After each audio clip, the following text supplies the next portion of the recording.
The record is brought to you by Vamped Motors, the only authorized Ford and Toyota dealership serving the Cayman Islands. Coca-Cola, available across the Cayman Islands from Tortuga distributors. Accept no substitutes. Taste the feeling with Coca-Cola. Brandsource Home Gallery, inspiring luxury. Caribbean Bakery, made Cayman fresh. Health City, now open at Camana Bay 7 days a week. The Ministry of Commerce, Planning and Infrastructure, and by West Bay Pharmacy, taking care of your health. This is For the Record with Ort Connor. Coming to you live from Radio Cayman Studio. For the record. For the record. For the record. Hear from your government officials, independents, and the opposition on issues that matter to you. For the record. Engage in an open dialogue between residents and lawmakers. For the record. For the record. For the record. Informative, impartial, insightful. This is your talk show. 1-800-534-8255. Your calls, your input. This is For the Record. And now, your host, Ort Connor. Good morning, good morning, good morning, O land of soft, fresh breezes and verdant trees, so fair. Today is Monday, the 30th day of August, 2021. I hope and I trust that everyone had a peaceful, restful, enjoyable weekend. Those of you who are on the roads of the Cayman Islands, and the roads of the Cayman Islands will continue to be extremely busy with schools, some schools already being reopened and others preparing to reopen as well. So if you're a pedestrian, if you're a cyclist, or operating any type of motorized vehicle on the roads of the Cayman Islands, we again urge you to please be extremely cautious. Ensure that you observe the rules of the road. Remember that the life you save may just be your own. For those of you who are celebrating a birthday today, we want to wish you a happy birthday, or if you celebrated one over the past few days, a belated happy birthday, or if you will be celebrating one in the next few days when it comes, we want to wish you a happy birthday as well. So what do we know about birthdays? We know that Mr. Alano Ramirez, who is 13 years old today, and he's living in the United States, but he is the grandson of Miss Phyllis Jensen, and she wants him to know that Nana is wishing him a happy birthday today. And also Alexia, granddaughter, she will be celebrating a birthday tomorrow, also in the United States, and Nana, Miss Phyllis Jensen, wishing her a happy birthday tomorrow when it comes as well. Don't forget, if you know someone who's celebrating a birthday, give us a shout out here on For the Record, and we will acknowledge the fact that they are celebrating a birthday as well. For those of you who have lost loved ones, again, we want to express our sincere condolences to you. We hope and we trust that your faith will help to carry you through these extremely challenging times, and that the memories of your loved ones will be a blessing as well. Those of you who are feeling under the weather and you are either at home or at a medical facility, we want to wish you a speedy recovery as well. So, folks, I want to thank you for allowing Radio Cayman, and by extension For the Record, into your homes, into your vehicles as you traverse the busy roads of the Cayman Islands, into your places of work, wherever that may be. As you know, For the Record is a show produced by the staff and management of Radio Cayman, and it is geared towards keeping you abreast of issues as they arise and play out on the local, regional, and international scene. I'm your host, Ort Connor, and you're welcome to join me every Monday, Wednesday, and Friday from 7:30 a.m. until 10 a.m. During that period, our phone lines are open. beautiful radio voice of Miss Susan Watson settling back in after her vacation. She's there waiting to take your calls. You can call us on our toll-free number provided courtesy of Flo. That toll-free number, 1-800-534-8255. You can also call us on our 949-8037 and 949-6990. Email us at fortherecord, one word, fortherecord, at candw.ky. WhatsApp us, 925-3261, where you can send us a text message or leave us a voice note, the contents of which will be played during the course of the show. And of course, you can follow us on YouTube simply by subscribing to Radio Cayman live stream. We have no guests in the studio yet, but I want to remind you that Minister Kenneth Bryan will be on with us at 8:30 this morning after the 8 o'clock news. 8:30 he will be on discussing the COVID-19 regulations, and I'm sure if time allows, he will touch on other issues, on other topics as well. As usual, I will share with you, even though Ms. Carsley Fuller on her 7 o'clock news shared with you the latest COVID-19 update, but it is worth repeating.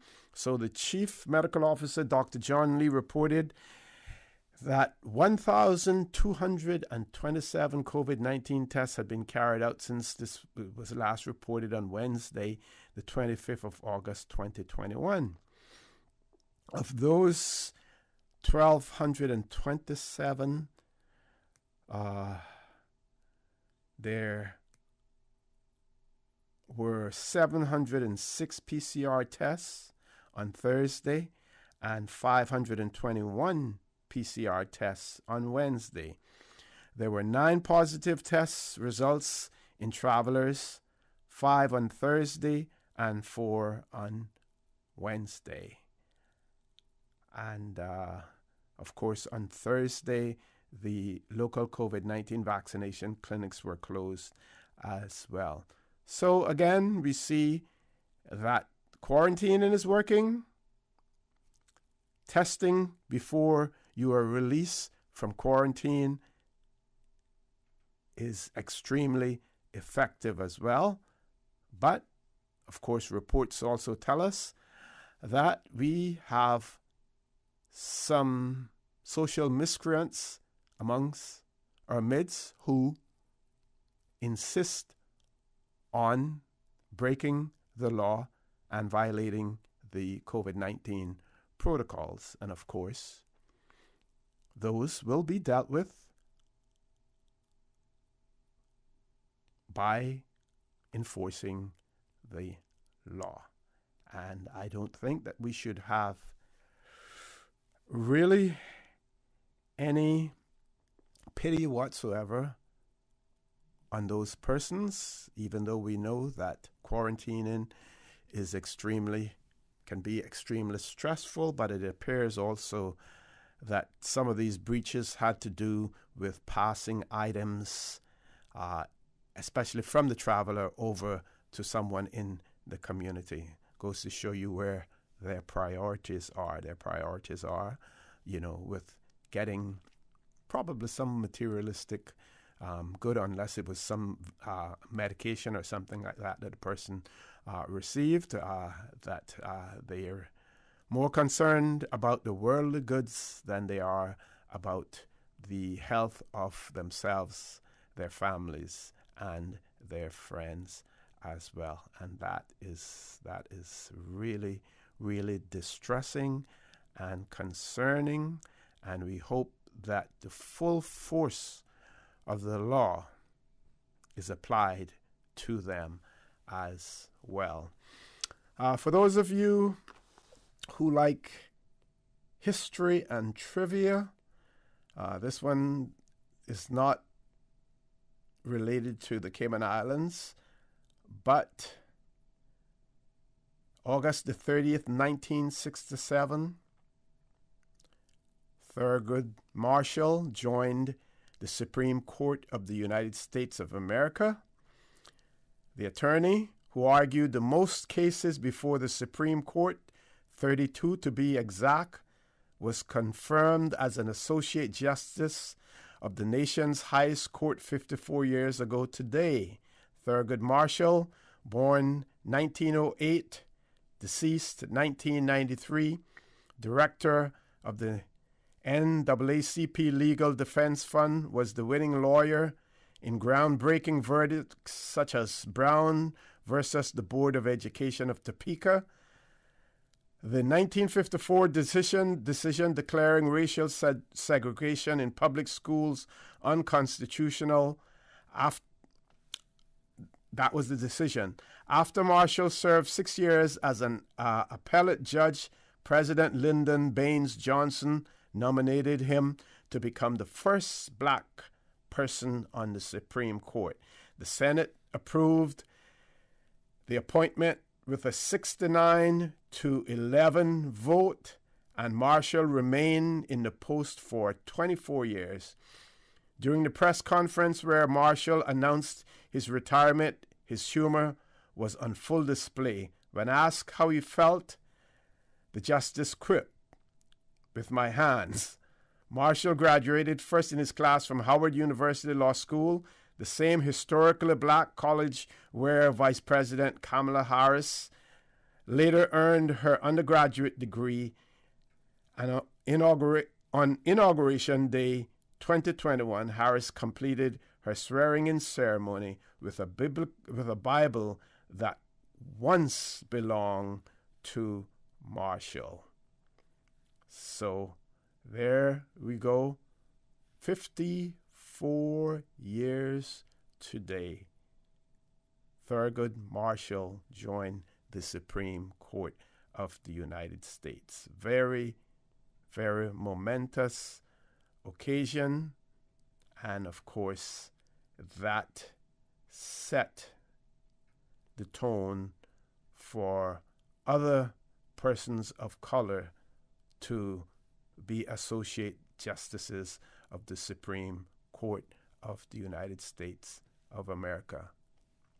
Some may argue the United States looking out for their own, whereas here in the Cayman Islands, and here I go with my controversy again, but whereas here in the Cayman Islands, people are questioning, and rightly so, that we are, while we have the constitutional right to be judged by our peers, that is, in a court of law, and employing the jury system, many people are questioning why our magistrates and why our justices are not indigenous Caymanians. Why do we have to have justice applied to us by those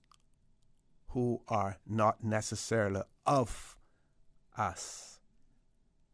Some people also talk about the fact that even those persons who arrest us may not be of us. Those who are charged with our keep while we were imprisoned are not of us. And then, of course, those who judge us are not of us, other than the opportunity that we have, or some, I should say some. While we have the opportunity to be judged by our peers during a jury trial as well. Ms. Susan, looked like we have a phone call.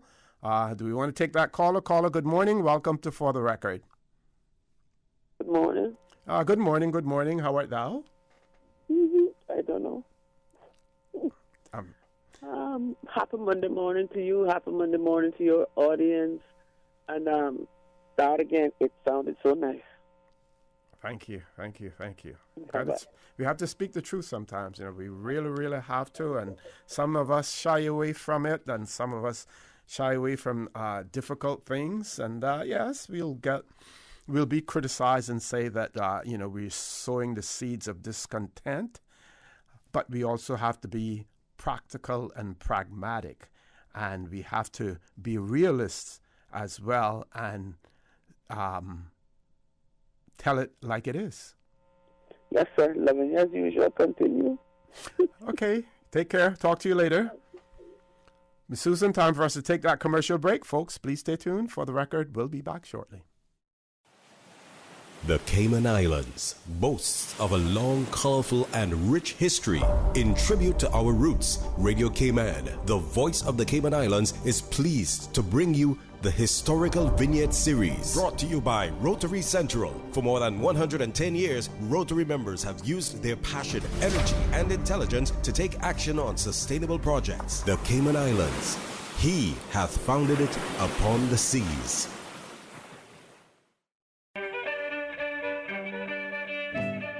Stella, Daisy, and Crichton, 1909 to 1973. Stella Crichton, fondly known as Star or Nurse Star, was a nurse and midwife at the Georgetown Hospital from the 1930s to 1962. She loved taking care of people and took pride in nursing her patients back to health. Star was also secretary to Owen Roberts, who started the first civil air service to the island. After her retirement from the hospital, she assisted her son Rex in his business and continued to practice private nursing. She was an active member of Savannah Presbyterian Church, where she was an elder, Sunday school teacher, and choir member. The Sunday school nursery was named in her honor. She was a founding member of the Red Cross and was its secretary, and secretary for the Women's Guild for many years. Radio Cayman's Historical Vignettes was brought to you by Rotary Central. For more than 110 years, Rotary members have used their passion, energy, and intelligence to take action on sustainable projects. Since 1993, Rotary Central has worked diligently each year to provide quality bus shelters to our community. A traveling convenience to our school children, the elderly, young people going to work, guest workers, and visitors using the public bus. We, Rotary Central, help you, our advertisers, make it happen. Your marketing dollar travels a far way, positioning your message, your product, your services, your presence in over 83 bus shelters. Every dollar you spend, every advert you place helps to build another bus shelter, providing modest comfort for Cayman travelers. Reserve space now on the only billboard medium in the Cayman Islands. Email rotaryshelters@gmail.com. rotaryshelters@gmail.com. The Bus Shelters, a partner in community convenience. Another inspiration program by Rotary Central Cayman Islands. What's that? No sugar, same amazing taste? Coca-Cola Zero Sugar is here to stay. No one can stop me when I taste the feel. Classic taste, pure satisfaction. Be sure to stop into any Tortuga location and get your own case of Coke Zero. Or grab an ice-cold one straight from the cooler. Brought to you by Tortuga Distributors Limited. Coca-Cola, taste the feeling, Cayman. West Bay, home to Barkas National Park, the touristy flair, a family community, a political powerhouse. From sports enthusiasts to car aficionados, affection for silver thatch rope. No matter how far you may venture, West Bay will always be where the heart is. Home will always be in West Bay. West Bay Pharmacy, caring for your home and your family. West Bay Pharmacy in Centennial Towers. Convenient, quality care is just around the corner. We think it's time you crossed over to a new vehicle. And with the 2021 Toyota Corolla Cross now at Vamt Motors, you have plenty of reasons to make the switch. The crossover body and hybrid engine is a sleek design in a sturdy structure with a spacious interior that opens to extensive cargo space. Stuck in traffic? The high-performance self-charging hybrid system automatically switches between gas and electric vehicle mode, helping you lower both fuel costs and carbon emissions. The Corolla Cross has full LED lighting inside and out, an integrated display audio system with energy monitor, and a dual-zone climate control system to ensure comfort for all. Test drive the new 2021 Toyota Corolla Cross Hybrid today at Vamt Motors, Walkers Road.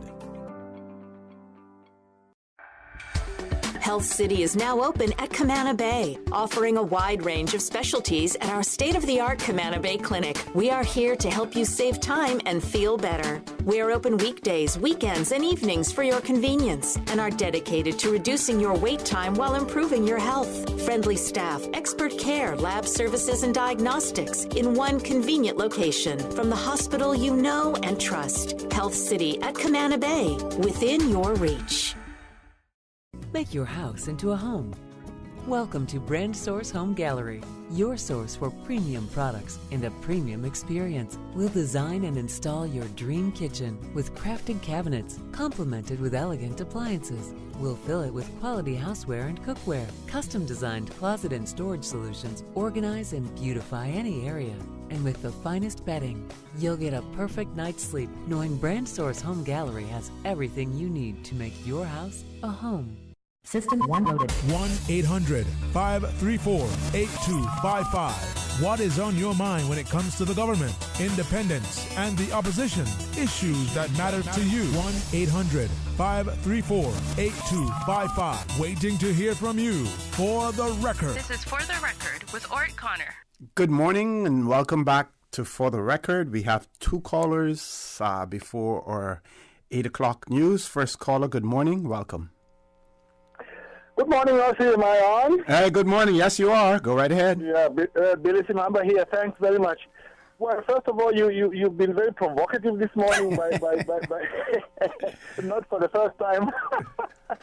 Well, when you talk about the judiciary and you know how you don't have indigenous Caymanians in the judiciary, and this is something really I think governments have overlooked over time.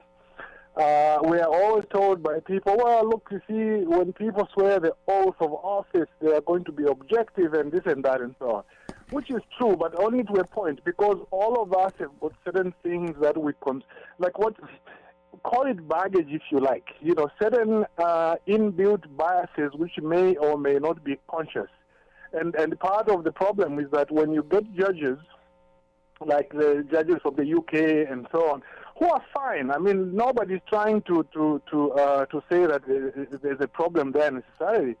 But in my view, for example, West Bay Road was never, ever going to be closed if you had indigenous people who appreciated exactly what that road and the beach and everything meant to the local people. Mm-hmm. I remember the time when my kids, after they went to school a little bit for a little while in Cayman, and then when they went off to college, and when they came back to visit, and then they said, Daddy, what happened here? You know, I said, well, the road now is going that side. You have to park that side and walk and this and that. And they had just been, you know, in Cayman for a few years when they went to school, and even they found that it was a little bit obtrusive the way they had made the whole thing. So I think this is an area which government needs to look at. You want, of course, a good blend of people maybe from overseas, maybe other parts of the Caribbean, but at the moment, basically, indigenous Caymanians have been shut out. And I think that applies also to the Attorney General's office. The other thing about that, is that there is almost a policy, in my view, in government in particular, to keep Caymanians out. If you look at the portfolio of legal affairs, how many Caymanians do you have there? I think in a cast of maybe about 40 lawyers or so, there's only about one indigenous Caymanian I'm aware of at the moment. Mm. And so those are things that have to be seen. But otherwise from that, before I get off, I just want to send a big shout out to a number of people who've been getting in touch with me and saying, well, look, we support you about the case that you have against the judiciary.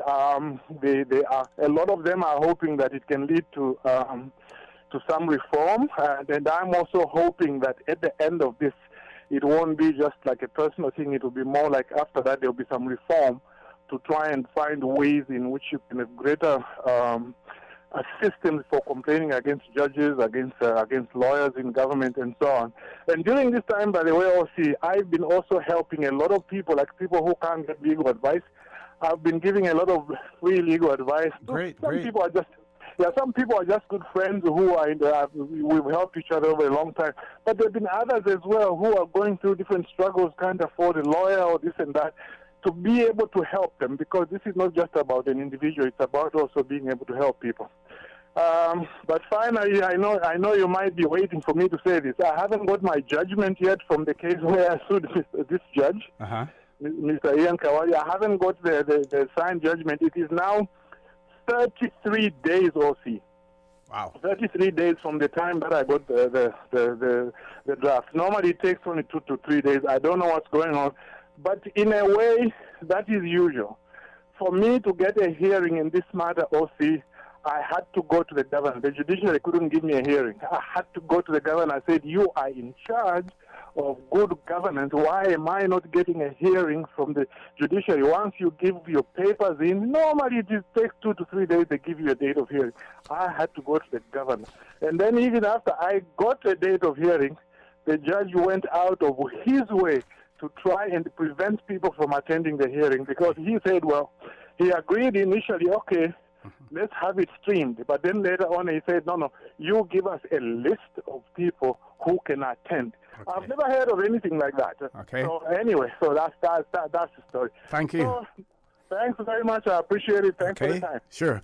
And just before I grab the other caller, I want to say, talking about the judiciary and our system of justice here in the Cayman Islands, in the mid-60s, we had a judge who decided that there would not be a jury trial, and it would be by judge alone, simply because that justice felt that with all Caymanians on the jury, that they were likely to favor the Caymanian.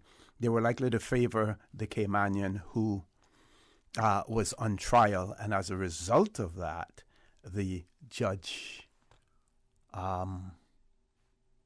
decided that there would not be a jury trial.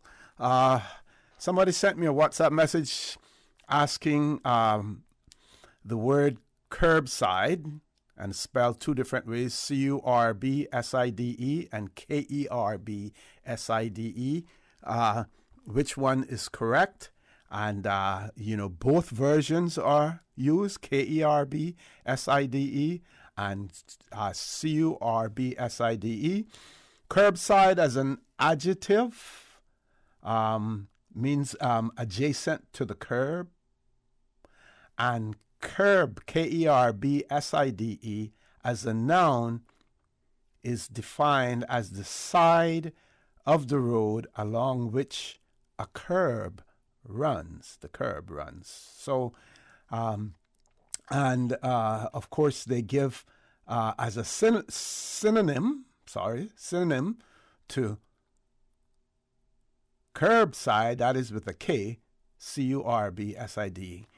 So, either one can be used. I guess it depends on where, what jurisdiction you're using it in. Some may spell it with a K, some may spell it with a C as well. So that's a little tidbit there for you, that person who posed that question. It's not incorrect if you spell it with a K or if you spell it with a C, curbside. The most important thing is that if you have curbside pickup, that you go and you pick it up. That's more that's important, as well. But yes, I was going to share something with you in relation to the courts and the judicial committee of the Privy Council, a decision that was made in relation to the courts in Hong Kong. As you know, Hong Kong was passed back over to China. But Ms. Susan, you ready for the 8 o'clock news now? Yes, so I really don't have enough time to share that with you, but hopefully, I will at some point in time as well share that with you. Folks, top of the hour, 8 o'clock news. When we return at 8:30, we will have Minister Kenneth Bryan in the studio, so don't change that dial. Stay tuned to your favorite radio station, Radio Cayman, and the voice of the Cayman Islands, Miss Susan Watson. Thank you, Mr. Connor. And studio time now by Price Right is 7:59. Summer may be coming to an end, but the deals at Priced Right aren't. Control your home security with an August Home Smart Lock Pro, just $189.99. Or take nutrition on the go with a NutriBullet Go for only $36.99. Go retro with the Avanti Retro Fridge for only $179.99. Save $40. And keep cool in the bedroom with the Aqua Cooling Mattress Pad, starting at $19.99. Sale ends September 1st, 2021. Live better for less at Priced Right. The voice of the Cayman Islands. 89.9 FM in Grand Cayman and 93.9 FM in Cayman Brac and Little Cayman. Silver wings shining in the sunlight. Radio Cayman. The 8 a.m. News is proudly sponsored by the Chamber of Commerce Pension Plan. For further information, please visit chamberpension.ky. The Cayman Islands Chamber of Commerce Pension Plan. We're here for you. Please be advised that the pension contribution holiday has been extended until 31st of December 2021. Employers and plan members should ensure arrangements are in place for salary deductions and remittance following this date. The Cayman Islands Chamber of Commerce Pension Plan, keeping you informed. For further information, visit chamberpension.ky. And for information as it happens, follow us on Facebook, LinkedIn, or Instagram. Email admin@pensions.ky or call 745-7630. We're here for you. For today's biggest news. Radio Cayman, the voice of the Cayman Islands.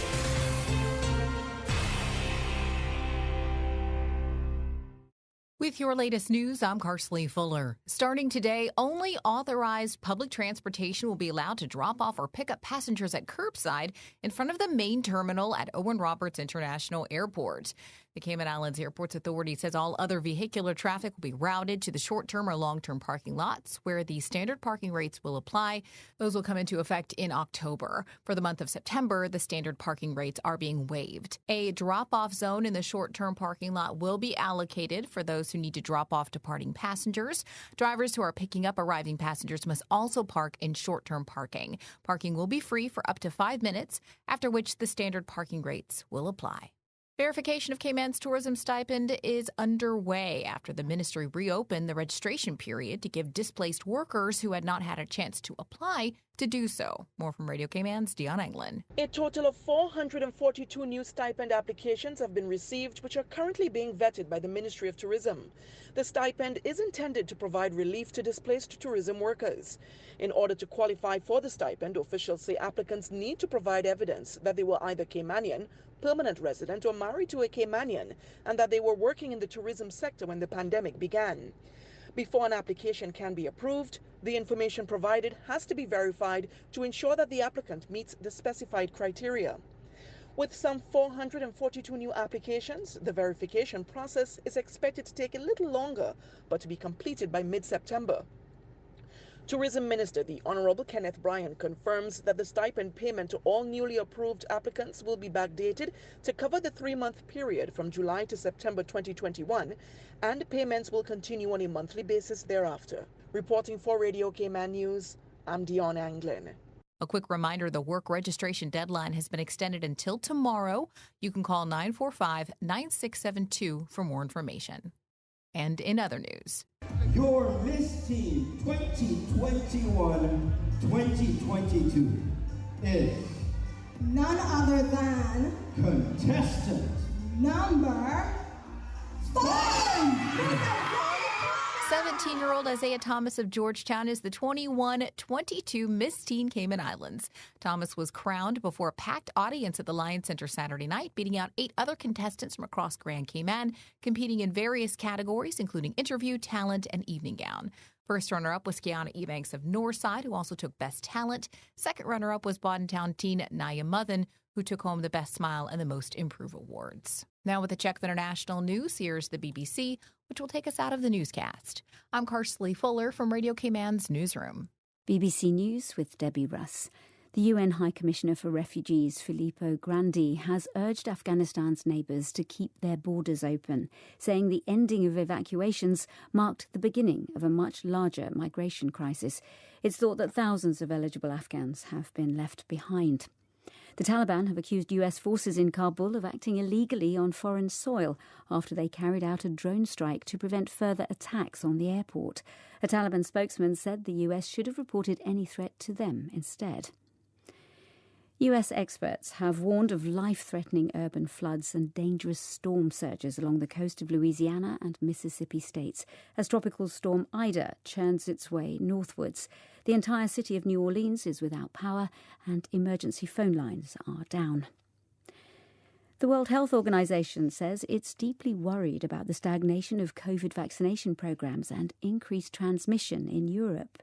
It says by December there could be more than 230,000 further deaths in Europe from COVID-19. China has announced a drastic cut to the amount of time children can play online games because of concerns that they are becoming addicted. Under 18s will be able to play only on Fridays, weekends and holidays for just an hour each day. The prominent Tunisian politician and media baron Nabil Karoui has been arrested in Algeria after entering illegally. Mr. Karoui, who leads Tunisia's second-largest political party, is currently under investigation in Tunisia for alleged money laundering and tax evasion, which he denies. BBC News. The 8 a.m. news is proudly sponsored by the Chamber of Commerce Pension Plan. For further information, please visit chamberpension.ky. The Cayman Islands Chamber of Commerce Pension Plan. We're here for you. Are you aware of the performance of your pension plan? The Cayman Islands Chamber of Commerce Pension Plan provides quarterly fund fact sheets for our members to stay informed with the plan's performance. For the year ended 30th of April, 2021, the various life cycle funds have provided returns between 10.5% and 43.2%. And our all-in expense ratio for year ended 30th of June, 2020 is currently the lowest it's ever been. 0.72%. Visit chamberpension.ky to review our fund fact sheets. You can see the performance as far back as 10 years. Remember that pensions are a longer-term investment strategy. Focus on the long term rather than the short-term returns. The Cayman Islands Chamber of Commerce Pension Plan continues to perform for you. Stay in touch with Radio Cayman for the latest in news and information. Follow Radio Cayman on social media, Facebook, Instagram, Twitter. Download the Radio Cayman app or log on to our website, www.radiocayman.gov.ky. Radio Cayman, your voice, your choice, your radio. Hurricane season is here. If you're not prepared, it can really turn your life upside down. Fortunately, there's CG Brit-K. Our people are here ready to assist at a moment's notice, with protection like alternative accommodation for those who are displaced due to a storm, and coverage for the cost of clearing debris, hiring surveyors, architects, and more. It's our priority to make sure you have what you need when you need it most. So when your life gets turned upside down, we can help to turn it around. CG Brit-K. Good like that. I've got some beautiful clothes. I know just where they go. Puritan Cleaners.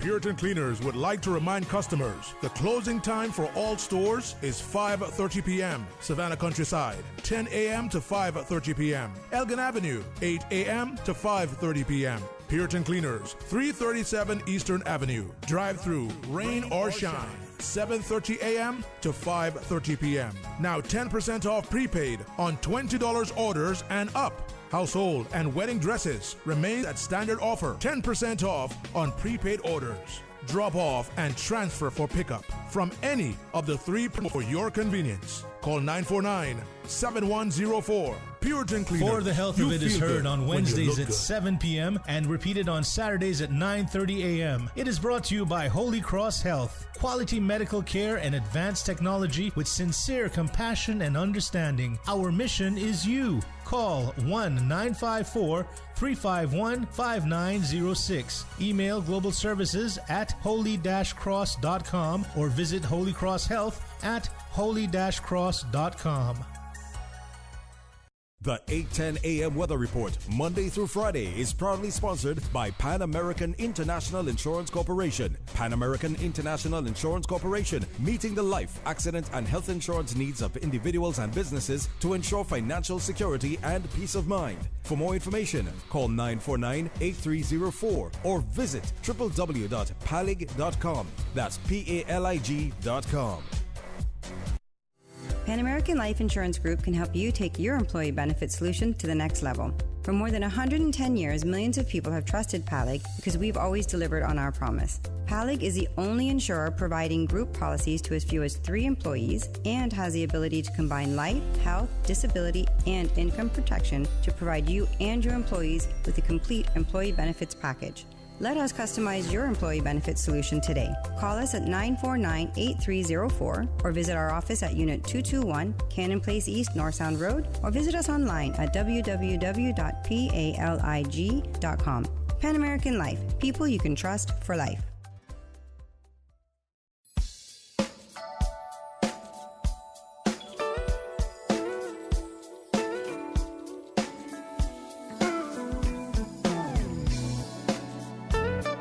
Good morning. Let's take a look at the very latest weather report. Current temperature is 84 degrees. Relative humidity is 79%. The barometric pressure is 29.96 inches and falling. The wind is out of the east-southeast at 5 knots. Overnight low temperature was 80 degrees. Light easterly winds and seas are expected over the Cayman area for the next 24 hours, associated with a weak pressure gradient across the northwest Caribbean. Radar images show no showers around the Cayman Islands. The National Hurricane Center is issuing advisories on Tropical Storm Ida, Tropical Depression 10, and Post-Tropical Cyclone Julian. For more information on these storms, visit www.nhc.noaa.gov. The system poses no threat to the Cayman Islands. Now the forecast for today, calling for partly cloudy skies with a 30% chance of afternoon showers, and temperatures will be in the upper 80s. Winds will be east to northeast at 5 to 10 knots. Seas will be slight with wave heights of 1 to 3 feet. Pretty much the same for tonight. Partly cloudy skies with a 20% chance of showers and temperatures falling to the mid-70s tonight. Your winds will be east to northeast at 5 to 10 knots and seas will be slight with wave heights of 1 to 3 feet. Low tide will be this morning at 9:55. High tide this evening at 5 minutes past 6. The sun will set this evening at 6:40 and will rise tomorrow morning at 11 minutes past 6. And the outlook is calling for similar weather conditions through Wednesday morning. 10 a.m. weather report, Monday through Friday, is proudly sponsored by Pan American International Insurance Corporation. Pan American International Insurance Corporation, meeting the life, accident, and health insurance needs of individuals and businesses to ensure financial security and peace of mind. For more information, call 949-8304 or visit www.palig.com. That's PALIG.com. We at Pan American Life Insurance Group are here to help you protect your family and your income. For more than 110 years, millions of people have trusted PALIG because we have always delivered on our promise. Life insurance is not only about death, but also about living benefits. We'll help you secure the life insurance, accident and sickness disability income you need to protect you and your family. Call us today at 949-8304 or visit our office, Unit 221, Cannon Place East, North Sound Road, or visit www.palig.com. Pan American Life, people you can trust for life. During these unprecedented times, Radio Cayman, the voice of the Cayman Islands, is pleased to bring you the Cayman Strong Series. The Cayman Strong Series is brought to you by Encourse Cayman. Visit encourse.ky to view a full list of wellness services and their qualified team. Encourse Cayman, health, wellness, and happiness. Back to school can be a stressful time for families. Parents are trying to regain weekly schedules and structure. Meanwhile, children may struggle with anxiety about moving up a year, seeing their peers, or worse, encountering unfavorable bullying situations. Don't wait until the last minute to prepare for school. Quick tip, When shopping for back-to-school supplies, allow your child to have a say in what is purchased. Kids like to have freedom to make their own choices. It allows them a chance to express themselves, and it can be a good lesson in decision-making skills and thrifty shopping. Change your thinking and change your life. Radio Cayman's Cayman Strong series was brought to you by OnCourse Cayman. Visit oncourse.ky to view a full list of wellness services and their qualified team. OnCourse Cayman, health, wellness, and happiness. These days, feelings of loneliness, anxiety, stress, and depression can be overwhelming. Just know you are not alone. OnCourse Cayman offers private mental health services for children, teens, adults, and groups. Visit oncourse.ky to view a full list of wellness services and their qualified team. OnCourse Cayman, health, wellness, and happiness. The traffic report is brought to you by Subway. Planning a meeting, event, or office celebration? Visit subway.ky to place your catering order today.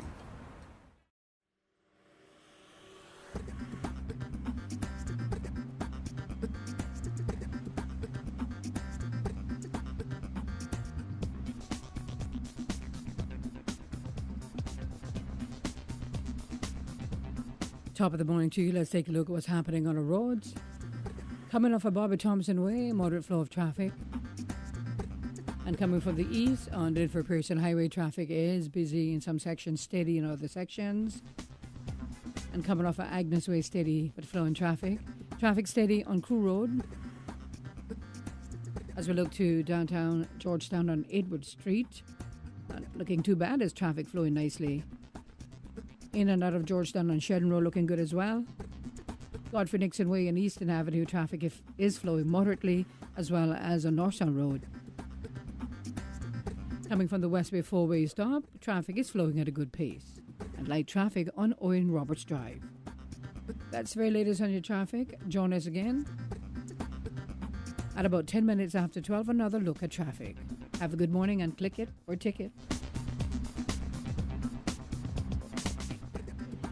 Bro, do you really have to eat 2 sandwiches for lunch? No, but one is for dinner. On Tuesdays at Subway, you can get the 2 subs for any size, plus a fountain drink for the price of 1. Nah, Bobo, that sounds too good to be true. For real though, 2 subs for the price of 1 and a drink? Each and every Tuesday now until September 28th. Buy any Subway sandwich in any size and a 32-ounce fountain drink and get an equal or lesser value sub for free. For every 2 for Tuesday purchase, be entered to win one of 3 LG 50-inch 4K smart TVs, a Grill Pro, or one of 2 retro bikes, plus many more prizes. Subway's 2 for Tuesdays is in partnership with Pepsi and Progressive Distributors. Prize drawing is September 30th. Terms and conditions apply. See in-store for details. The traffic report is brought to you by Subway.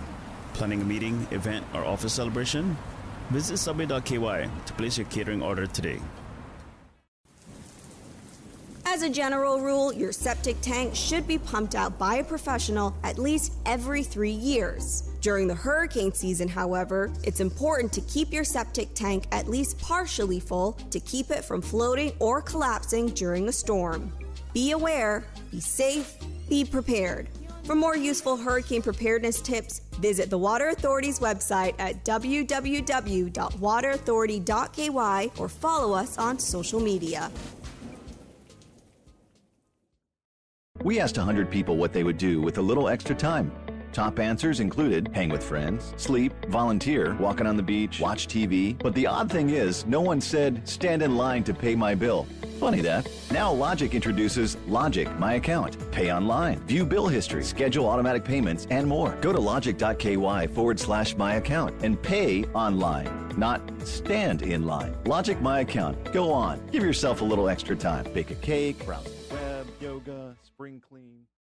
The Department of Environmental Health would like to advise West Bay residents of a vegetation debris collection from August 30th till September 4th. West Bay residents are asked to only place vegetation waste on the curbside where it is easily accessible to DEH collection crews. Do not obstruct the roadway or storm drains or place household trash. For more information on the West Bay collection from August 30th to September 4th, please contact DEH's Solid Waste Management Section at 949-6696. For the record with Ort Connor. Initiating system. For information that matters. For the record with Ort Connor. Continues right now on Radio Cayman. Good morning and welcome back to For the Record. In 10 minutes, we should have Minister Brian in the studio with us talking about the COVID-19 regulations here in the Cayman Islands. So meanwhile, I was talking about the Judiciary, and I wanted to share with you something from the Judicial Committee of the Privy Council. And it has to do with Hong Kong. And as you know, in 1997, based on the agreement with mainland China, Hong Kong was reverted over to China. So on the 27th of August of this year, this was a statement issued by Lord Reed, President of the Supreme Court in the United Kingdom. And it reads, it says, further to my statement of the 17th of July 2020, I have been closely monitoring and assessing developments in Hong Kong in discussion with the Foreign Secretary and the Lord Chancellor. Together, we have been reviewing the operation of the agreement under which UK judges have served there since 1997 in the light of those developments. At this time, our shared assessment is that the judiciary in Hong Kong continues to act largely independently of government, and their decisions continue to be consistent with the rule of law. I'm going to read that again because I think we may have to read between the lines here. He says that at this time, our shared assessment is that the judiciary in Hong Kong continues to act largely independently of government, and their decisions continue to be consistent with the rule of law. Largely independently. They didn't say wholly independently of them, right?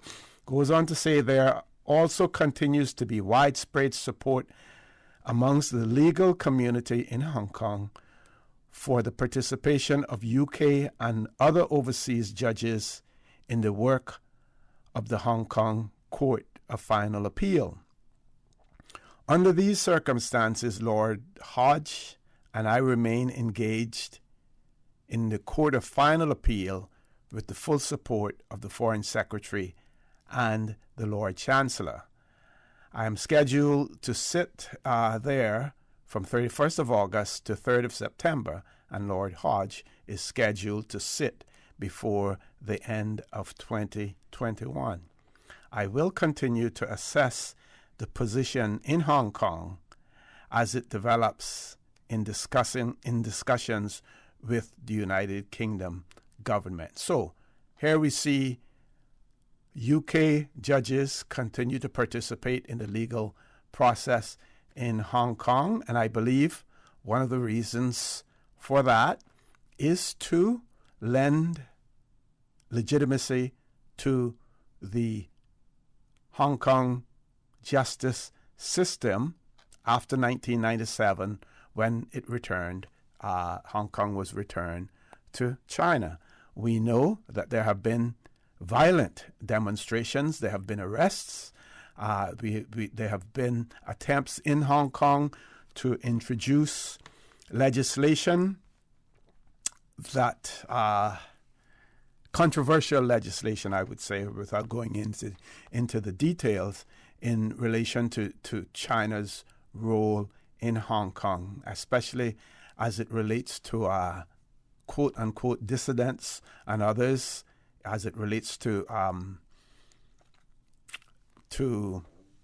demonstrations, as it relates to the chief executive of Hong Kong as well. So, but at the same time, we know the importance of Hong Kong in international finance and other areas as well. And of course, China wants that to continue. So the UK judges continue to participate in the courts in Hong Kong.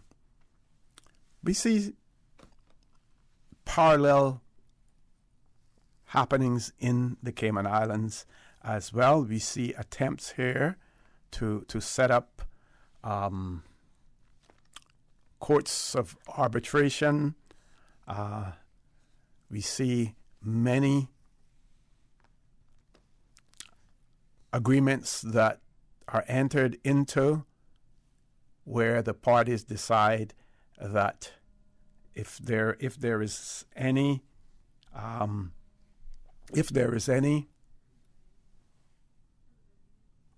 judicial matters to be dealt with, that the courts of the Cayman Islands will adjudicate, and that is important as well.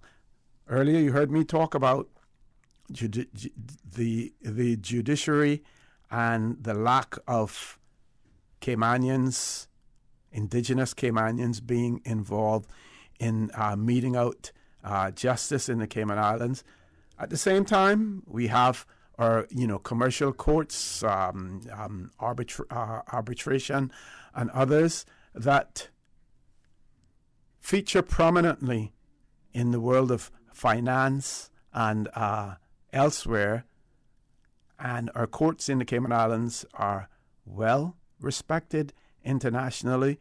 The decisions of the courts are respected as well. And of course, we have a system where in many instances, most instances, there are a few exceptions where a decision may not be appealed, but of course, our system goes all the way up to the Privy Council in the United Kingdom as well. So, not in any way to demean the judicial system that we have here in the Cayman Islands, because it is one of the best in the Caribbean, maybe one of the best in the world in terms of the respect. And like all others, it will have its shortcomings. We have our shortcomings here as well.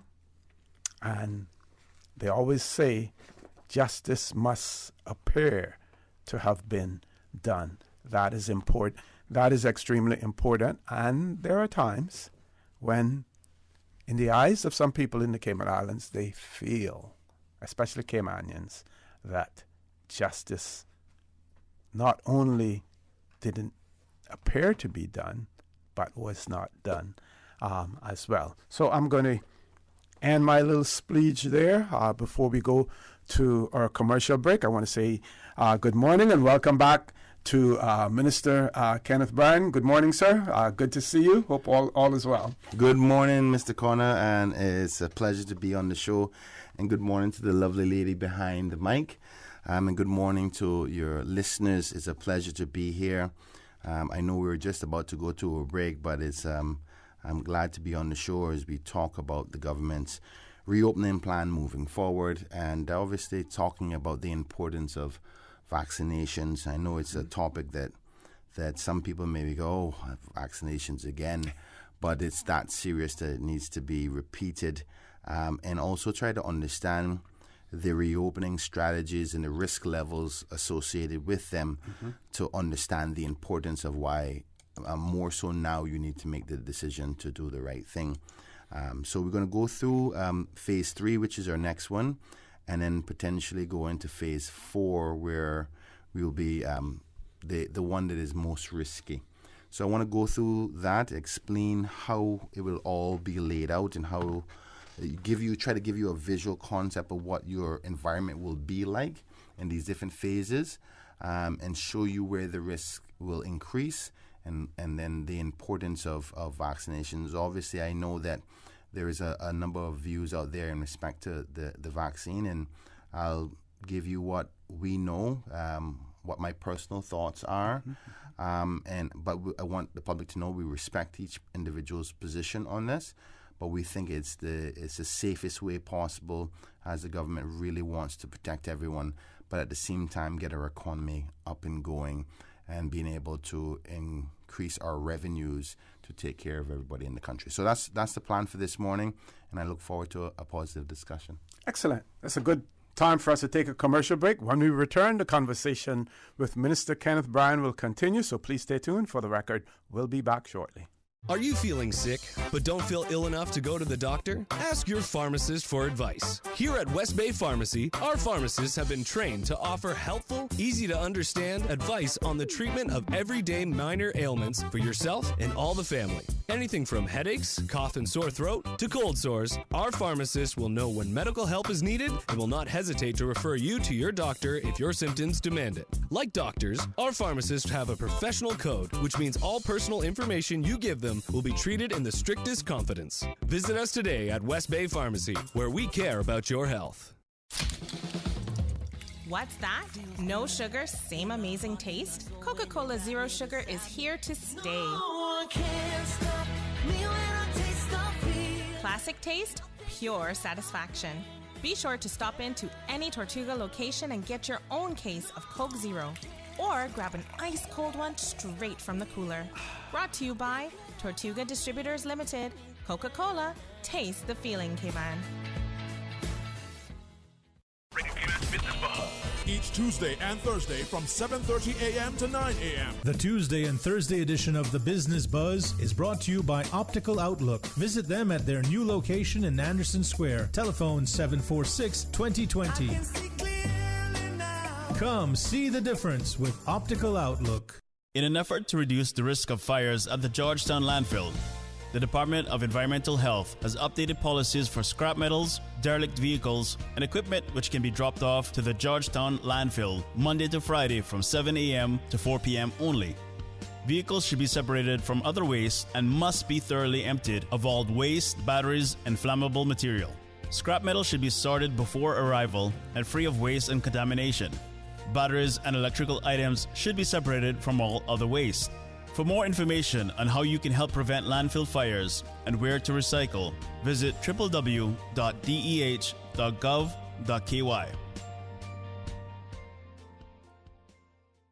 System 1 loaded. 1-800-534-8255. What is on your mind when it comes to the government, independence, and the opposition? Issues that matter to you. 1-800-534-8255. Waiting to hear from you. For the Record. This is For the Record with Ort Connor. Good morning and welcome back to For the Record. It's my pleasure to have in the studio with me this morning Minister Kenneth Bryan, who has constitutional responsibility for tourism and transport. We're going to be talking about the COVID-19 regulations, but of course that will lead into other discussions, some related and maybe some unrelated to COVID-19 as well. Mr. Bryan, over to you, sir. Thank you so much. And again, good morning to all the listeners on the show. It's a pleasure to be back on here. Today, I hope to discuss the government's reopening plan as we move closer and closer to getting tourists back in the country, because ultimately that's why we're doing this. Outside of tourism-related matters, it wouldn't make much sense for us to open. So the focus is on that, and these phases are to present a managed process of trying our endeavor best to limit the introduction of COVID-19 within our borders.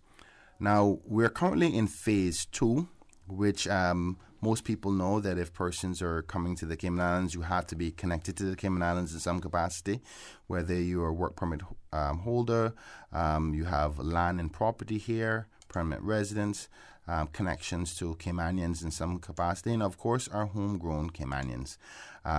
Those are the only persons who can travel here. So there's a lot of restrictions, even coming to and fro. As you know, there's limitations on flights going out of the country, and those are focused mainly on medical and educational and business needs. We're moving now to phase 3 as of September the 9th. And the fundamental change there in phase 3 is that the airlines, we're currently operating on what you call repatriation flights.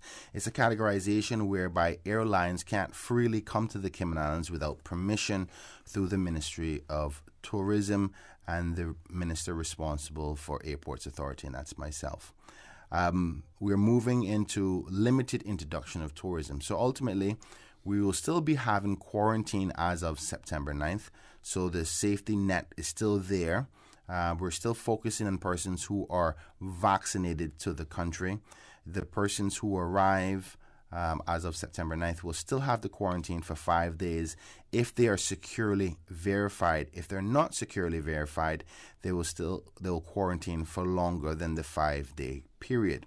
Now, initially we had phase 3 to be could only have phase 3 on the mandate of 80% local vaccination rate. The government and the caucus have met together, recognizing the limitations of getting to that high percentage so quickly.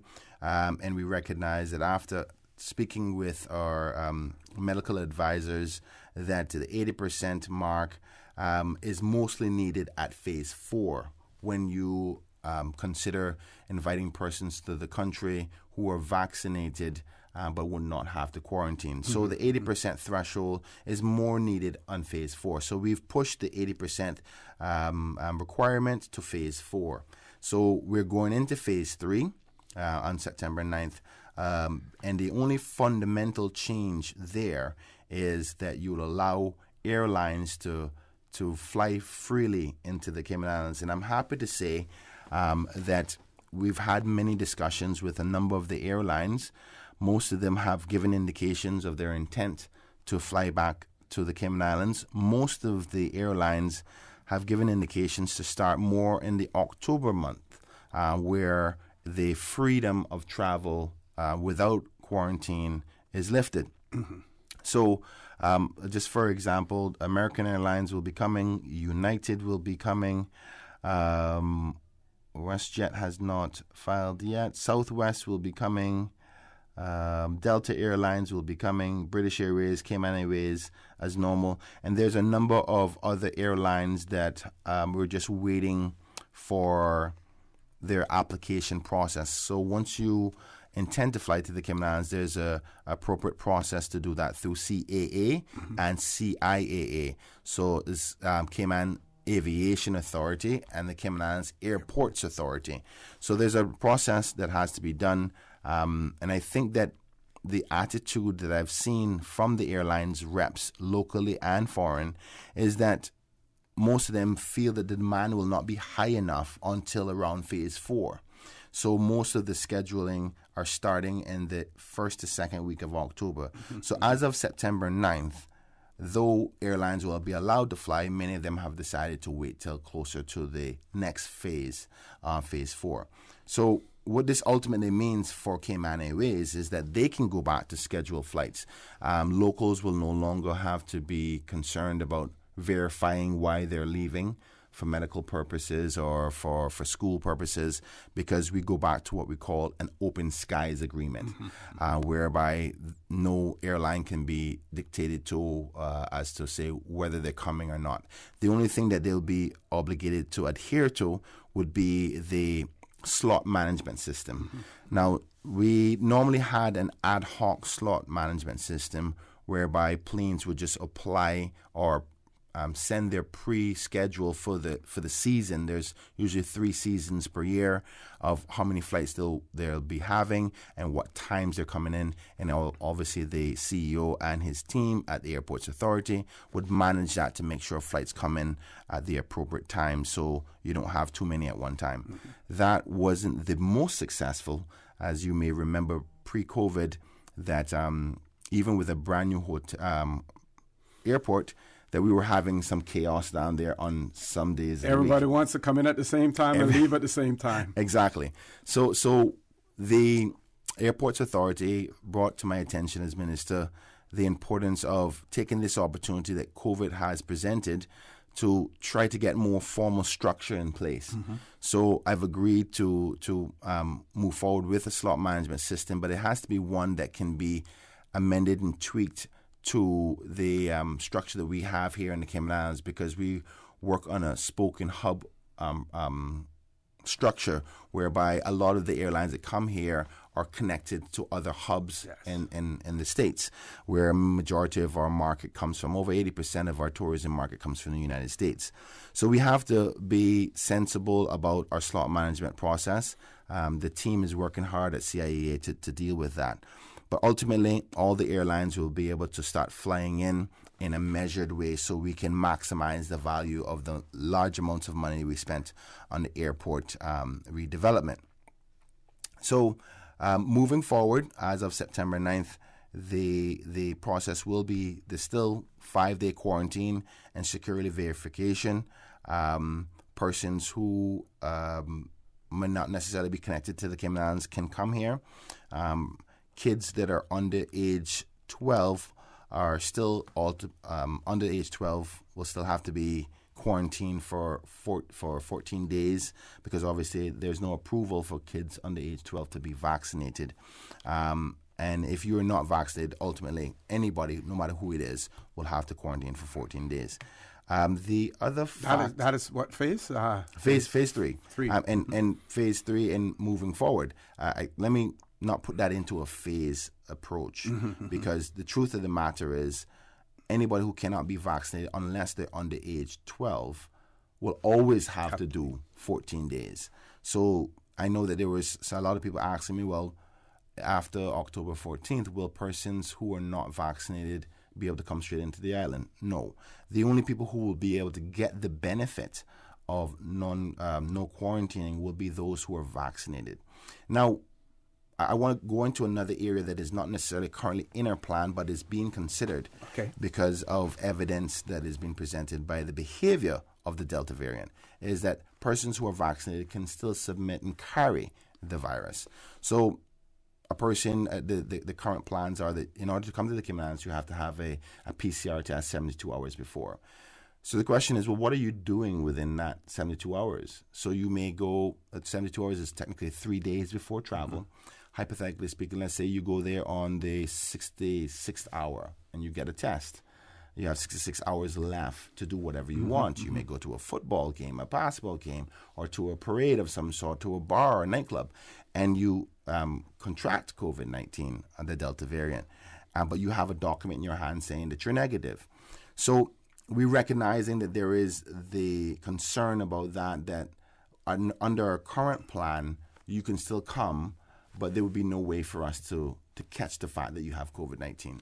So what is currently under consideration, and we're waiting for the medical advisors to explain to us the safety risk associated, whether we should have testing on arrival and potentially testing a couple of days into their vacation.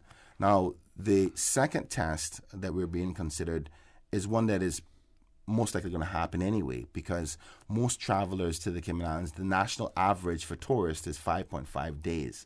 And they would ultimately need a test to leave the country to go back home anyway. So that second test is necessary. But the question is, do we make them do another test when they arrive?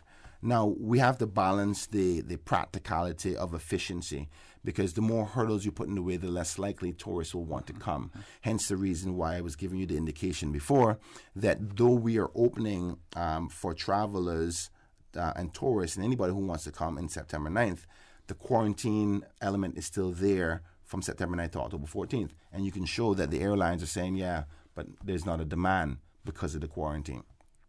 So that's an example of tourists being reluctant to take up because there's so many hurdles. So we're trying to balance that element of, okay, you don't want to put too many hurdles in that they don't come, but you want to put enough hurdles in that you keep the country safe. So what we were waiting from the program board and the medical experts to give us the advice is what you call the incubation period of a virus. So hypothetically, giving you that example before of the person got their test at the 66 hour before they were coming, they went to the bar the next night, they got COVID-19. But the virus takes a little while before it becomes a problem for you or before testing can show it. Now, what does that advice say? Is it 4 days? Is it 5 days? Because hypothetically speaking, let's say if it was the 5 days before you can even test to find it, then it would make no sense to do the test on arrival. Precisely. So we're currently examining those processes, but we recognize that there's a gap that we need to fill, and how we're going to do that will probably be discussed and announced in later dates. Now, one of the things that I've put forward, and I'm hoping to have more discussions with my team and the program board and the medical staff, is that if a person, I found that a lot of Caymanians that went away that knew they had to get this PCR test before they left, what they did was did it at the airport. Now, if you did a test directly at the airport, the probabilities of you getting it from the airport to you land is very, very, very small. So we're talking about probabilities. So if you were to get your test maybe at the airport, maybe you can avoid having a test on arrival. Because if you get it not at the airport, I don't know when you got it and how long ago it was, and the risk level will increase depending on how farther away you got the test. Okay. So I think I've said quite a lot there in a minute. Yeah, we're going to take a commercial break. At some point in time also, Minister, what we're attempting to do has been attempted by many other jurisdictions at earlier stages than we have. Yes. As well. So we're embarking in a new territory, for us, and I'd like you to talk about the implications of that, and how much carved in stone is this, these phases that we have, depending on what happens worldwide or what happens within those jurisdictions where most of our tourists come from and where most of our people travel to and from as well. Folks, please stay tuned. The conversation with Minister Kenneth Bryan will continue after this short commercial break.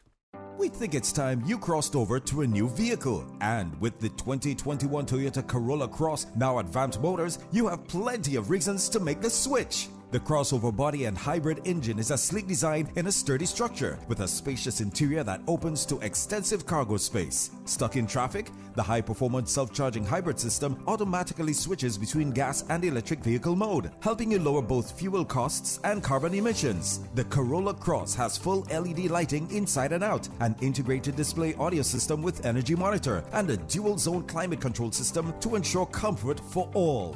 Test drive the new 2021 Toyota Corolla Cross Hybrid today at Vamt Motors, Walkers Road.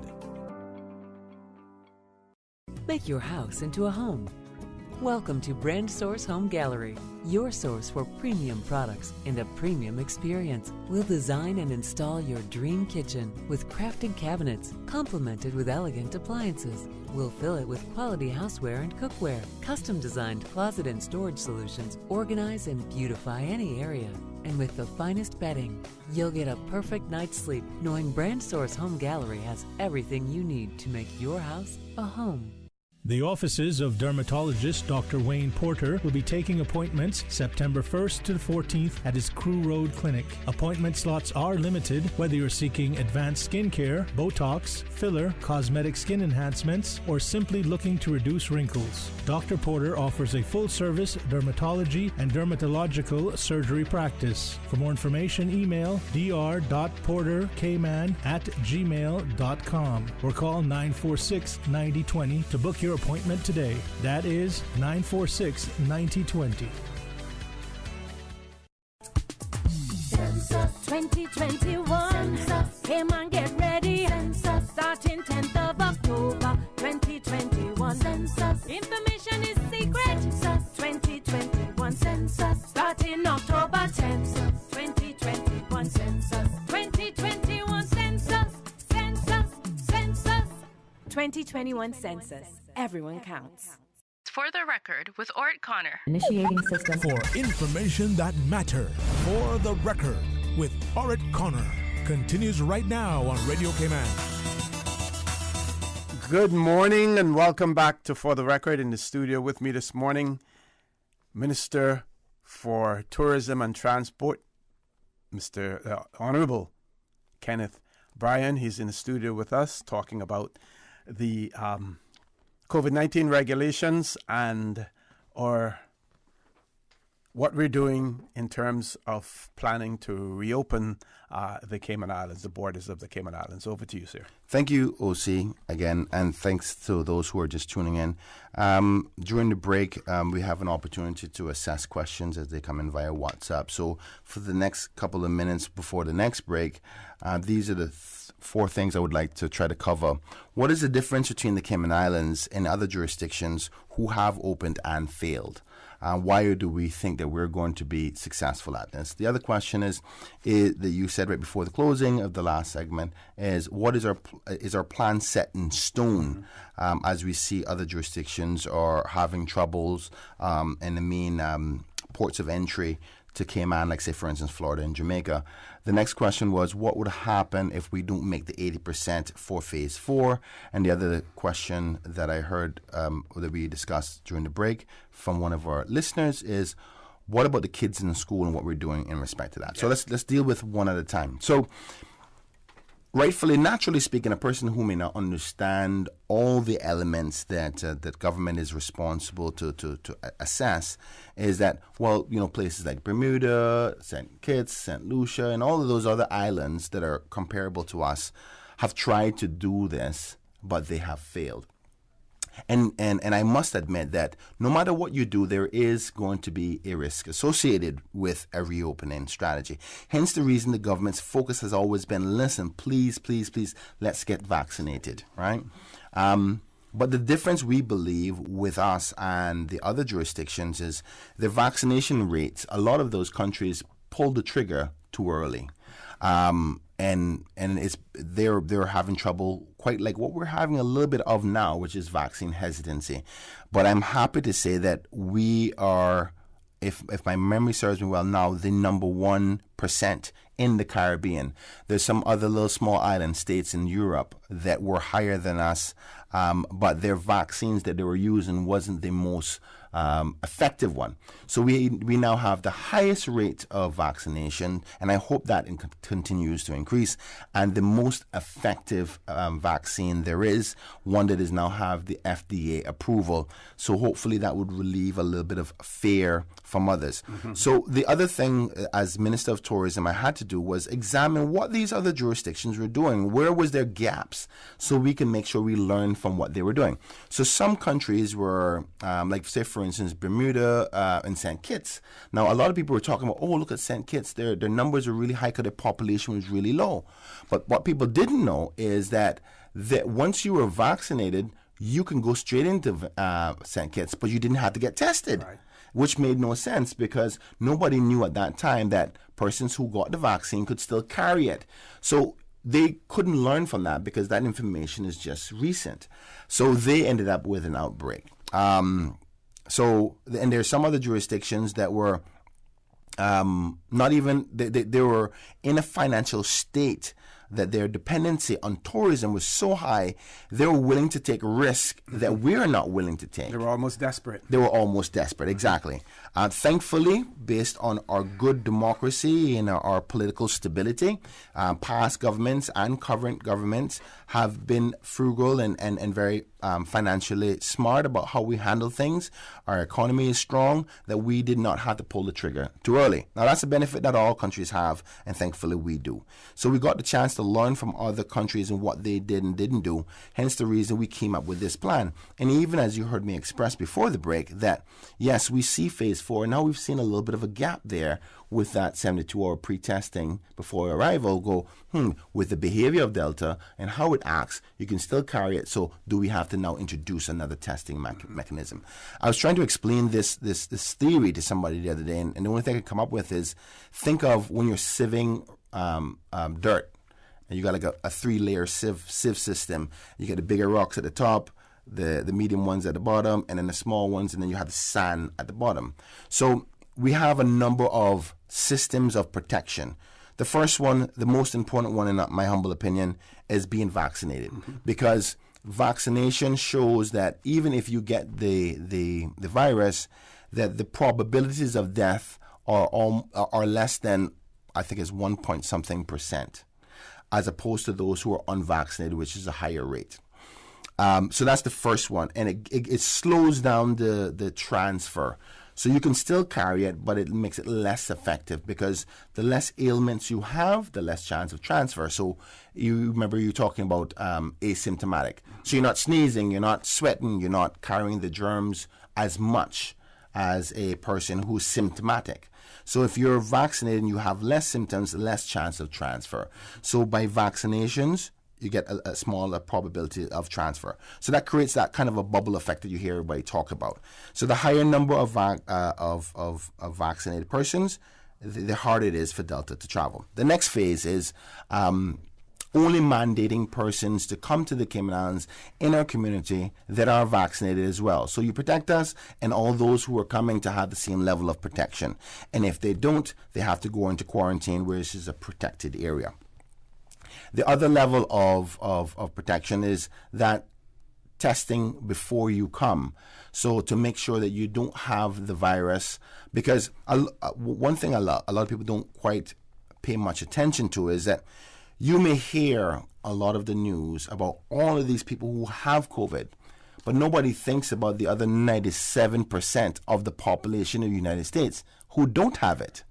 And ultimately, in tourism, we're in the business of marketing to clients who want to spend their money for an experience. We have the experience, we need the clients. So what our job has to be as a government is be able to say, find those ones who don't have COVID and make sure they get here in a safe filtering process. So ultimately, targeting all those 97%, and I'm not sure what the population of the United States is. Again, I think it's like about 330 million. 330 million. So if you were to just say 10 million of them are infected, you have another 300 million to work with. So we need to get those body of people, get the money in their pockets, get them here, giving our people jobs and spending money in our society and in our businesses. So ultimately, that's where we're focusing on. I was going on to the stages of filtering. So we have us vaccinated, persons who are coming here to be vaccinated. If you're not vaccinated, go into quarantine. And then the next level is testing before you come. And then the third level of filtering is when you get here, another level of testing. So we believe these number of filtering systems brings down the probabilities even smaller and smaller and smaller and smaller. Now, you may have heard of our leader, the Honorable Premier Wayne Panton, said, we'll never be able to stop COVID from coming. That's because there is still a probability that a small percentage of it will get through. But we believe that if vaccination numbers are high enough, that we have enough availability through our medical attention that is necessary if somebody does happen to succumb to the virus or contract the virus, that we can attend to them and allow them to survive. Now, the survival rate of COVID-19 is still very, very high. Especially if you're vaccinated. Especially if you're vaccinated. But we think of it the opposite. So think about it like this. If you have a system of filtering and protection that could be, like, say, for instance, 0.5% vulnerability. But then of that 0.5% vulnerability, of those who actually get the virus, you only get a percentage of those, small 1% of those actually succumb to the virus. So you're talking about 1% and 1% of 1% probabilities of risk. And this is what we're trying to play with. And this is the complicated messaging that we have to deal with to explain to people we're talking about probabilities in a small level of that. I think I kind of highlighted the fact of the differences of what we're trying to do other than other jurisdictions. Most jurisdictions are not doing their strategic opening and as sophisticated as we are. And the many different elements that we're doing it in. And I think that's what's going to be the difference maker between the Cayman Islands and many other jurisdictions, and our faith in Christ. The next one is our plan set in stone? Of course not. We have to monitor other jurisdictions and what they're doing. We also have to monitor the virus itself and how it is mutating. We also have to watch our number one tourism feeder is the United States. And unfortunately, the United States is behaving in a peculiar manner whereby their citizens are being a bit stubborn with the vaccine. So it's becoming problematic for us, whereby they're increasing levels in their major cities like Florida. I think Texas is having a bit of a go now. I can't remember the major states, but most of our hubs where we get a lot of travel from are having a bit of an outbreak. But thankfully, I think that they're coming around. Even those anti-vaxxers themselves are starting to recognize that this is serious. You keep on hearing about stories about persons who were anti-vaxxers first, got the virus, and now they're saying, oh, I wish I got the vaccine. So some on their deathbed actually saying asking for it, yes. Yeah. So I'm just thinking about the time. Can I go on to another one? We got about 30 seconds. The other one was, what do we do if we don't make the 80%? Now, I think that we will try to make that choice when we're closer to the October 14th date. We're optimistic that we're going to get the highest possible number as we can. We really, really hope that our society takes an informed decision to do the right thing. The probabilities of something happening to you as a result of vaccinated, as opposed to something happening to you if you get the virus, are such a mass difference. I'd rather say, well, boy, my little pinky went numb or dropped my pinky or something like that than death. Yes. You know what I'm saying? If you think about it, if I had to say to you today, OC, would you rather die or live without your toe? Which one would you say? It's that practical, right? Precisely. So the vaccine has, though there's been some reactions, and the percentages are in the minuscule of percentages. I think the risks associated with that is just, it makes total sense to get the vaccine because of the safety levels. Okay. But I think we have to go to break. Top of the hour, headline news at 9 o'clock. When we return, the conversation with Minister Kenneth Bryan will continue, so please stay tuned. Today's biggest news. Radio Cayman, your voice, your choice. Local, regional, international. This is Headlines from Radio Cayman's newsroom. Today's biggest news. Government reported the results of 1,227 COVID-19 tests on Friday. 9 came back positive, all travelers who will remain in isolation. In international news, in Kabul, several rockets have been fired at the airport but were stopped before reaching their target. It isn't known who fired them, but the U.S. has warned more attacks are likely. The U.S. military says it's carried out a drone strike to stop a suicide bomber targeting Kabul airport on Sunday. 10 Afghan civilians were killed in the strike, including 6 children. The evacuation from Kabul airport has entered its final stage ahead of the deadline of August 31st. Those are your headlines. I'm Carsley Fuller. For the latest in news and information, follow Radio Cayman on social media, Facebook, Instagram, Twitter. Download the Radio Cayman app or log on to our website, radiocayman.gov.ky. For the record, with Ort Connor. Initiating system. For information that matter. For the record, with Ort Connor. Continues right now on Radio Cayman. Good morning and welcome back to For the Record. Just want to do a little bit of housekeeping as well, Minister. If you let me know when you're ready to take calls as well, because I know you want to lay the foundation for all of these discussions first, and then we'll take some calls. Yeah, let's run it for at least another 15 minutes, and then we can take some calls. I do want to take some calls, but I just want to get most of the information that I wanted out. Okay. So I know you had some questions for me. Sure. Last week we had a caller who spoke about the fact that they felt more comfortable with the Johnson & Johnson vaccine and whether or not that would be available. So if you could speak to that, and also speak to the level, the vaccination level amongst our tourism workers here in the Cayman Islands, because they in fact will be, along with the frontline workers, will be the ones who are interacting with our tourists as well. Thank you again for the question, OC, and to those who are listening, who are sending these questions in. Dealing with the last question first, yes, I agree that most persons who are going to be in tourism and who intend to go back to tourism, you're almost considered as a frontline individual. You're interacting with the monster, if you dare say, directly, or the probabilities of somebody who may have it. Even though those probabilities are very, very slim, prevention is better than cure. So those who are getting the stipend, sadly, based on our survey we did a few months back now, over 30% of those persons receiving the stipend were not vaccinated, which was rather alarming for me, rather surprising. Though I was hopeful that a higher number would have been vaccinated, particularly those who are in the industry, I do respect individual choice. It's one that this administration does respect. The best that we can do is give you the information that is provided to us, the information that we hear and see, investigate, and feel comfortable with every day. OC, as you know, I was one of those who questioned and tested the viability of the vaccine. I wasn't privy to all the answers that I wanted. I've gotten them, thankfully, for the fact that I'm a cabinet minister. I get to speak to all the professionals in this matter, and I'm comforted and confident that this is the right way forward. It's a life or death situation, and if you trust me in any capacity, I would encourage you, please seek to get the vaccine, particularly that of the Pfizer vaccine, which is the strongest vaccine protection that is available out there. In respect to your first question about the Johnson & Johnson, now currently, as you know, we're a British overseas territory.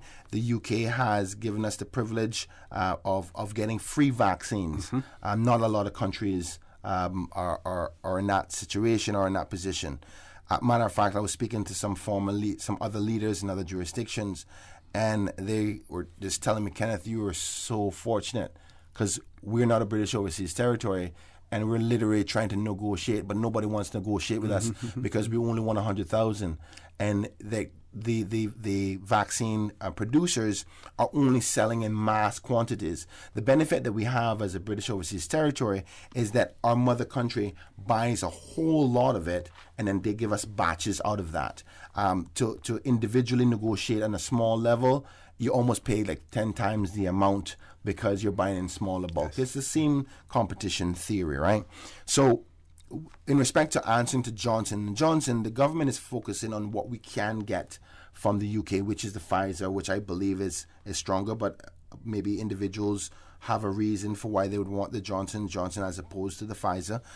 We believe that with the permissions given from the Chief Medical Officer, that the Johnson & Johnson is an approved vaccine for the Cayman Islands, that medical providers here will start bringing it in and offering it at sale price.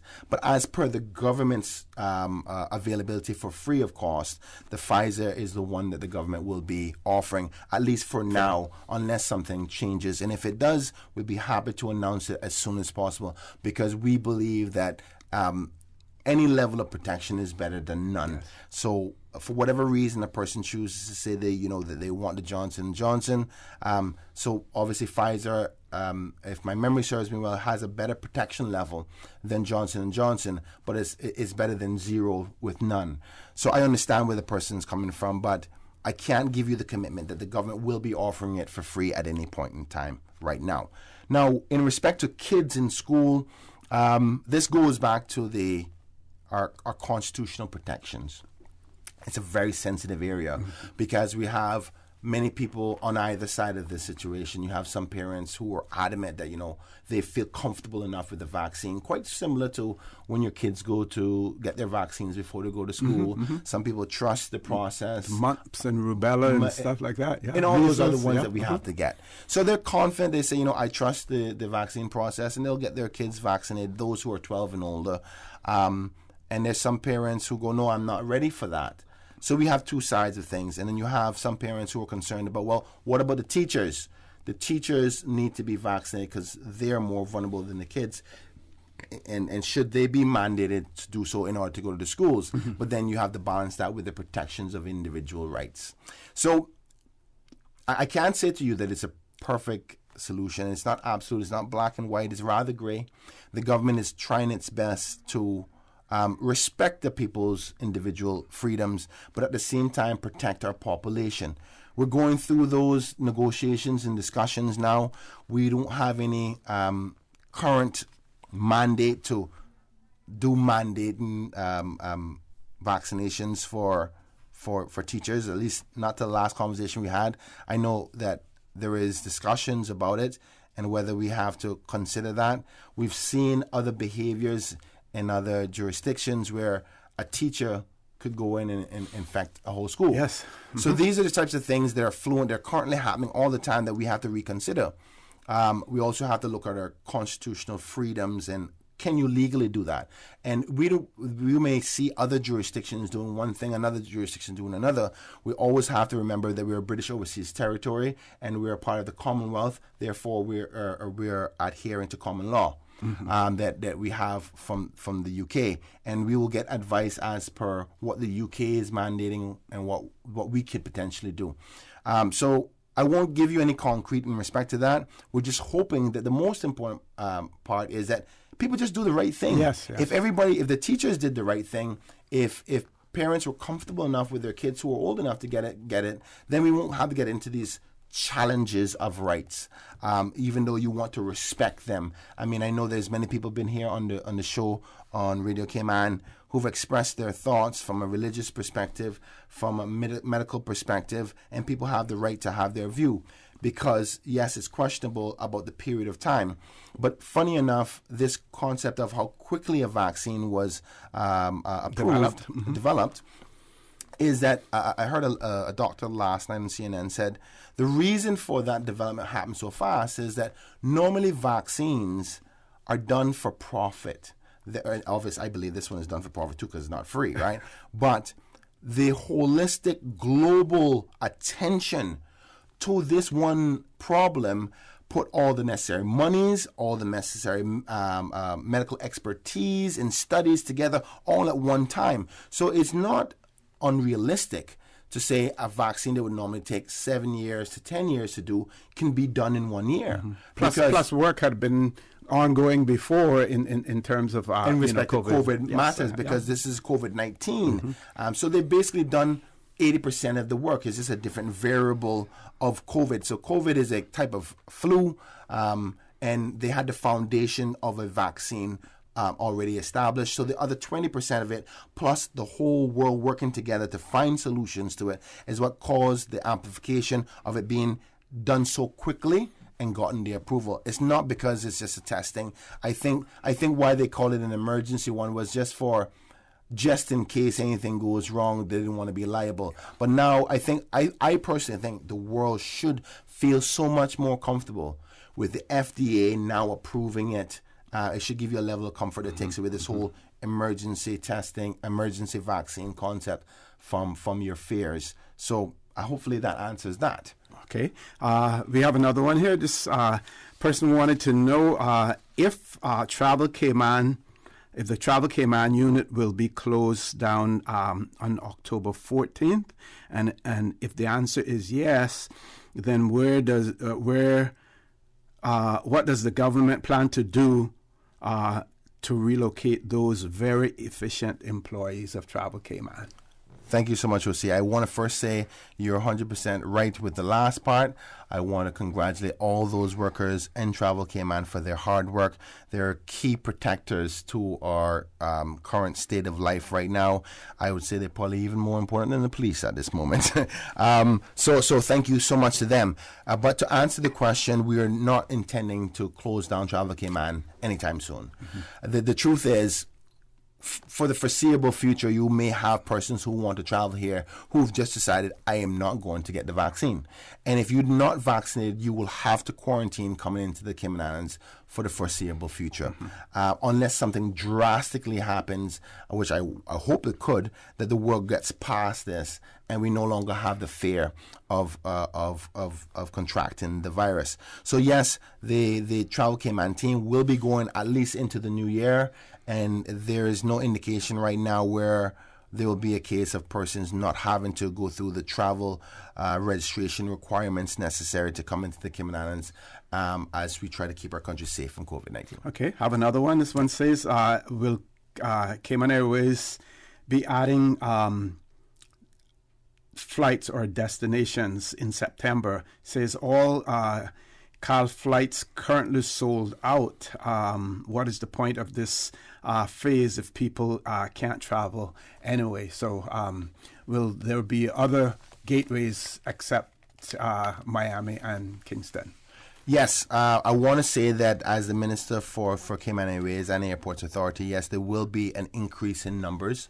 We're going through those approvals now. I know that, unfortunately, I wish I would have had the answers today, but because of Ida and Grace kind of put a bit of a damper in our intended process for reopening, so we're a bit delayed by about a week and a half now.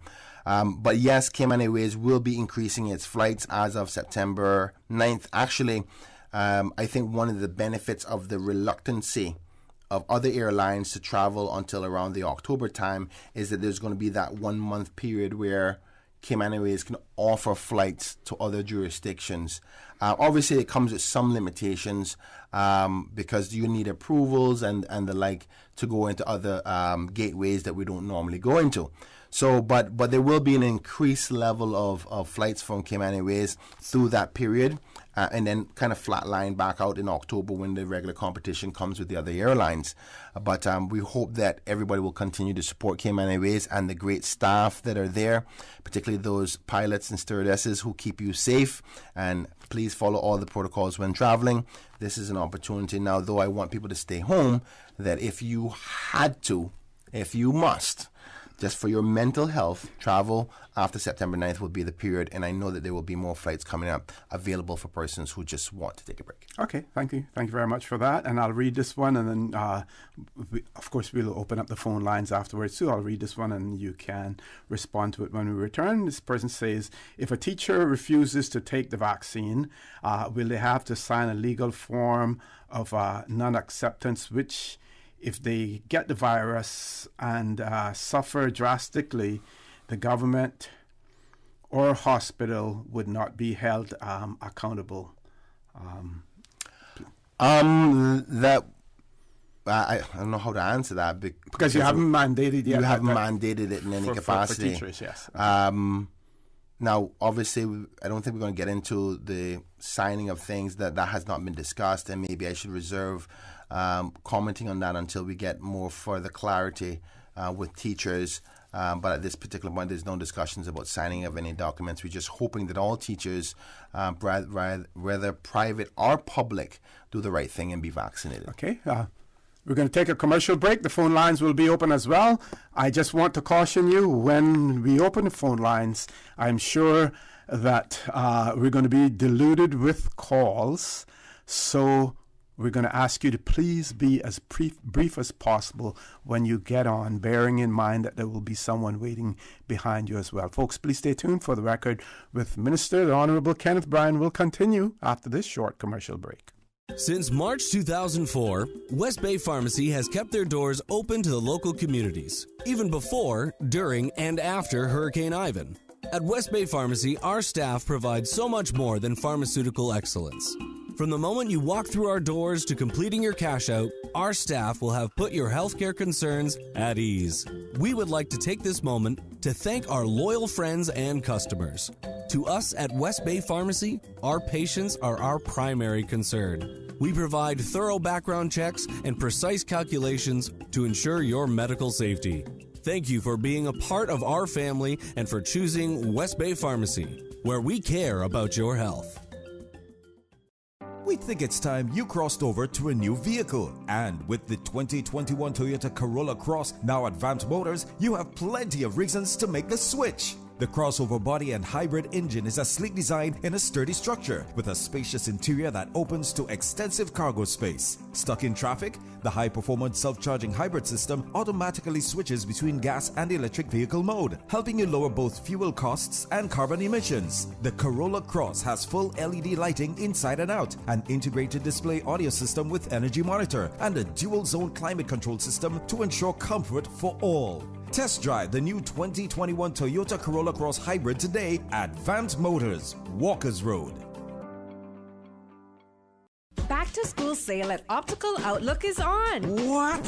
Summer just started? We know, right? I got you. Cool. As I was saying, Optical Outlook back-to-school sale is on now. From now until September 1st, any student gets 50% off. That's half off lenses. Offer valid at all 3 locations: J. Scott Plaza in West Bay, Anderson Square in Georgetown, and Cayman Bragg. Call 746-2020 to make your appointment today. Come see the difference with Optical Outlook, Cayman's premier optical provider.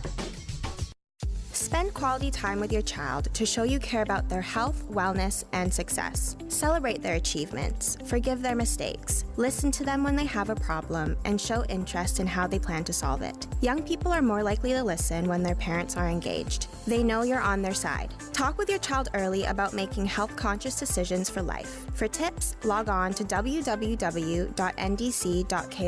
This message was brought to you by the National Drug Council and Radio Cayman. A laptop is an essential tool that facilitates teaching and learning in the new digital society. Through the One-to-One Laptop Initiative, the Ministry of Education has purchased laptops for every child enrolled in government, primary and secondary schools. Collect a laptop from your child's school today and ensure that your child is not left behind as we forge ahead with our digital education strategy. This is a message from the Ministry of Education.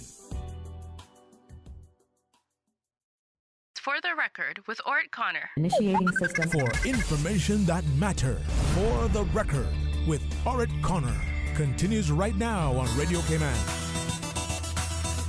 Good morning and welcome back to For the Record. In the studio with me this morning, Honorable Kenneth Bryan, Minister with Constitutional Responsibility for Tourism and Transport. We're going to take some callers now, 3 callers that we know on hold so far. And remember my caution earlier, please bear in mind someone waiting behind you. First caller, good morning, welcome to For the Record. Good morning, caller, welcome to For the Record. Good morning, caller, welcome to For the Record. Good morning. Caller, are you hearing me? Oh, see. Are you hearing me? Yes, I am. Well, I'm the second caller. That's why I was. Okay, sorry. Okay. Yeah. Not too long, Kenneth. I think I was listening to the show, and I think I heard you say that as of September the 9th, you'll be able to travel without quarantining. Is that so?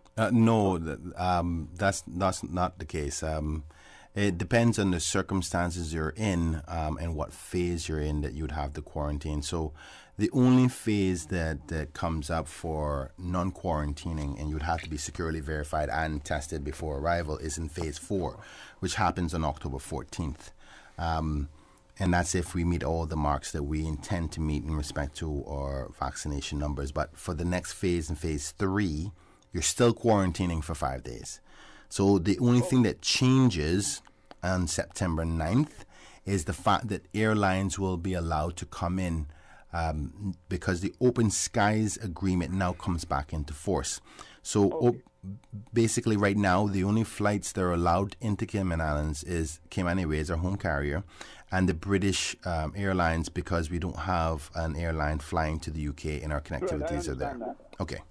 Yeah, well, that's what I was checking on because I have to go in October for medical reasons, so that's why I'm asking. Okay, understood. Well, and I'm pushing people to get the vaccine. I've got 2 people in the last 3 weeks to get it. Very good. Right now because, like I tell them, we don't open, we go down the drain because I know that government can't hold us up much longer. Yeah, that's.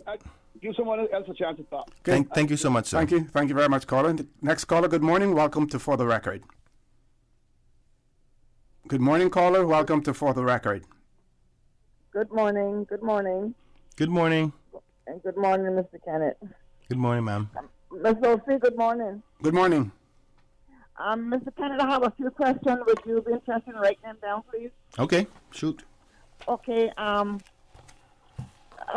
the kids this time going back to school, are they going to be wearing masks on the school bus? That's one question. Okay. You say you're talking about cutting the Skype in the 750 in November, December. I want to answer these after hang up, okay? Okay. Okay, you also state that you got like 1,000 people who have to register yet to the Skype in.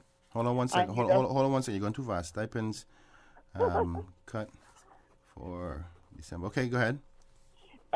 You said you got like 1,000 people who hasn't registered for the stipend as yet as tourism workers. No, repeat that again. Sorry, I apologize. You say you got like 1,000 people who hasn't registered for the stipend in the tourism. You got like 1,000 people out there who hasn't registered as yet. Registered for work, you mean? Skype for the stipend. That's what I thought I understood you on the briefing a couple of days ago. No, I think maybe there's some numbers you're getting mixed up. Just to clarify, there's 442 people who have applied but have not been fully approved yet because they're going through the checks and balances for it. The other 1,000 persons were persons who have not registered to work. And what I mean by that is that if you're receiving the stipend, if you don't have any job at this particular point, and we're going to a reopening and have tourists in, I want to ensure that you're out there looking for work, because we've been working with CETA, which is the Cayman Islands Tourism Association, with all the stakeholders within the industry to say to us what jobs would you need to be filled, and carry those jobs to work. And then the workers come there and register, and then you can match them up, because we want to make sure industry is doing their part to get Caymanians back to work before we start considering any work permits. Okay. We have a lot of people here on work permits that waiting for the tourism to open back up, especially the cruise ships. Mm-hmm. And they're getting the stipend, and a lot of people are saying, including myself, well, if we're not opening the borders right now, why can't we look into asking those people on work permit to go back to their hometown, and when they're ready to open back up, they can bring them back in with no problem getting a work permit again if the spot is available, if you're trying to make jobs for Caymanians. That's another question. Well, one thing you said there that wasn't factual, which was that there are persons on work permit receiving the stipend. Is that what I heard? Pardon me? Did you say there was persons who are on work permit receiving the stipend? We have work permit holders here that is working in the tourism. Probably some of them are still here and don't have any job and is receiving a stipend. No. None of them are receiving the stipend, ma'am. Now, I agree with you. At some stage, the past administration was assisting persons who were on work permit in the height of the lockdown, which is fair to look out for everybody in your community. But before none of them had an opportunity to leave, because exactly. at that time the borders were closed. Exactly. Yeah. So, but none of them are receiving the stipend. It's only for persons who are married to Caymanian, who have permanent residency, or Caymanian that is receiving the stipend. So no one on work permit is receiving the stipend? Correct, ma'am. And if you find anybody who is, please let me know. Believe me. But you did mention that you was talking about cut the stipend to 750 November, December. I don't know. I want you to cut me off. I am going to cut you off because you asked you 3 questions. We have to give the minister an opportunity to answer them. Bye. Okay. Thank you very much. This is a sweetheart. I like her because she's a fight. Oh yeah, and she knows me. She knows me by now. But and we never get upset with each other. I want to say, let me quickly answer those. Sure. Thank you so much for the questions, Miss. In respect to masks for kids, I think there will be some future mandates for masks on transports. And that would be including the bus as well. But I don't want to confirm that until we go through the regs as for the next phase. But that won't be for right now. We have still about a couple of months away from before that happens. So give us some time with that.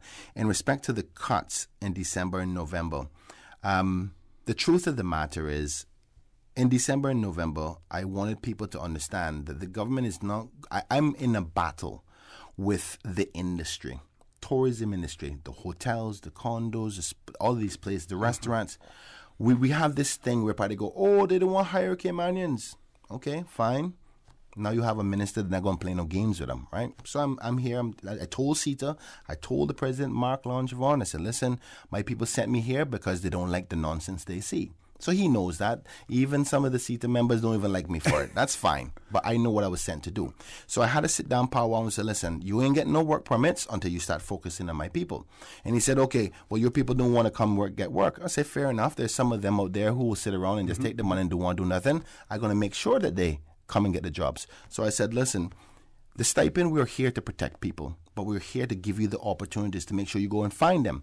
And what I found based on the research, and this is happening globally, is that persons, when they're receiving monies, they're just reluctant to go find work. Yeah. So Why the should indication they? was, exactly. So our indication were that in October period, we're starting to reopen.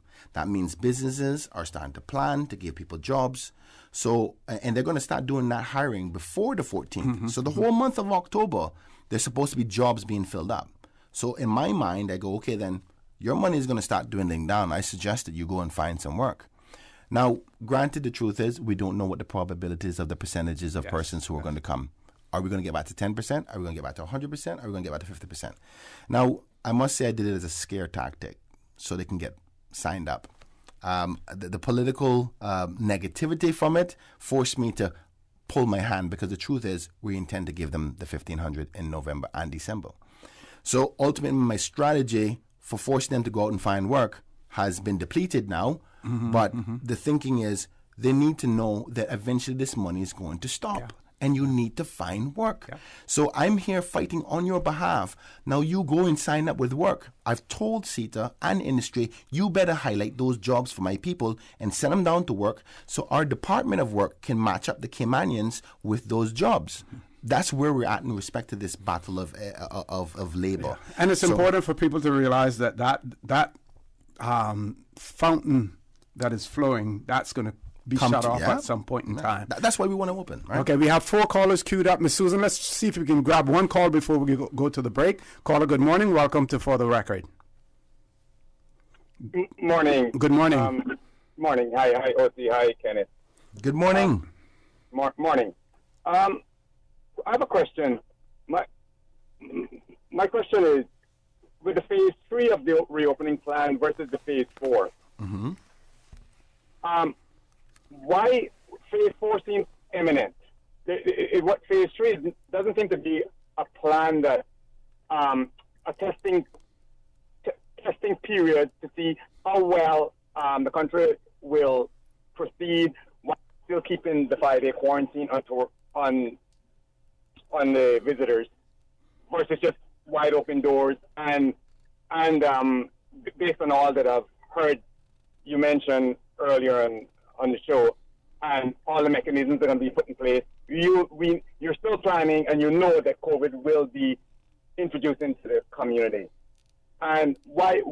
So that first question is, why do you feel that the phase 3 couldn't be a longer, couldn't be in longer duration as a testing method as to before you go to what's termed your full reopening phase 4? I think so. The question is why 5 weeks for that phase? Well, it's not necessarily. It doesn't seem to be a testing period. It seems to be just it's imminent that you're going to open October 14th, and all. It's a continuation of plans to open that date. So phase 3 isn't necessarily. You may as well just say phase 4 because phase 3 really just goes right into phase 4. It's not wait and see. Period. Got you. Okay. Thank you very much for that, caller. I think he had one other question. Go ahead, caller. Okay. Can I ask another question as well? Very quickly, please. My other question is that the government, you're saying that basically you're going to reduce. You understand that COVID will be in the community. You look to scale down mass gatherings, indoor and outdoor, and as the government thought that what really makes the economy thrive is interaction. Less interaction, less transaction, less money, lower multiplier effect. So the reason the economy is thriving now is because of the interactions, not the social distancing. And I mean, that's another thing. You seem like a regression. Your plan may seem like a progression, but in actual fact would be a regression the minute you limit interactions. So, and what will limit interactions would be COVID in the community. Got you. Well, we understand exactly what you're saying there, caller. We have to go to a commercial break. Folks, please stay tuned. For the record, we'll be back shortly.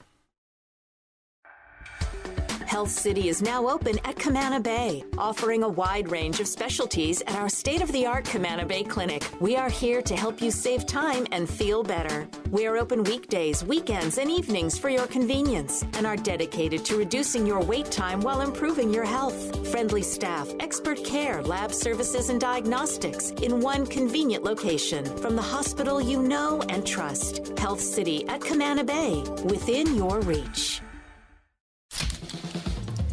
What's that? No sugar, same amazing taste? Coca-Cola Zero Sugar is here to stay.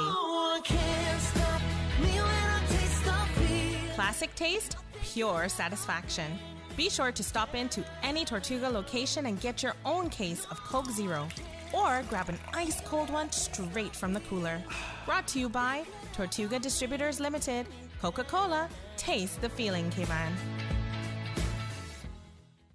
Since 1993, Rotary Central has worked diligently each year to provide quality bus shelters to our community.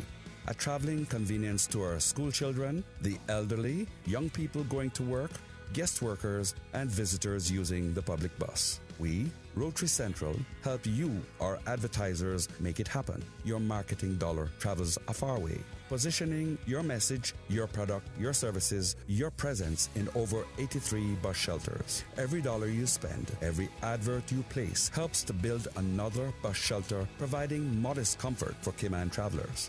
Reserve space now on the only billboard medium in the Cayman Islands. Email rotaryshelters@gmail.com. rotaryshelters@gmail.com. The Bus Shelters, a partner in community convenience. Another inspiration program by Rotary Central Cayman Islands. As the community continues to take precautions from COVID-19, it is important to stay prepared for other disasters now that we're in the hurricane season. Here are some post-hurricane safety tips from the Department of Environmental Health. Always separate debris from household garbage after a hurricane. Debris includes roofing materials, tree branches, and metals. All items of debris must be placed in separate piles and must not cause obstruction to roadways or come in contact with electrical lines. For full guidance on post-hurricane safety tips, visit www.deh.gov.ky. For the record, with Ort Connor. Initiating system. For information that matters. For the record, with Ort Connor. Continues right now on Radio Cayman.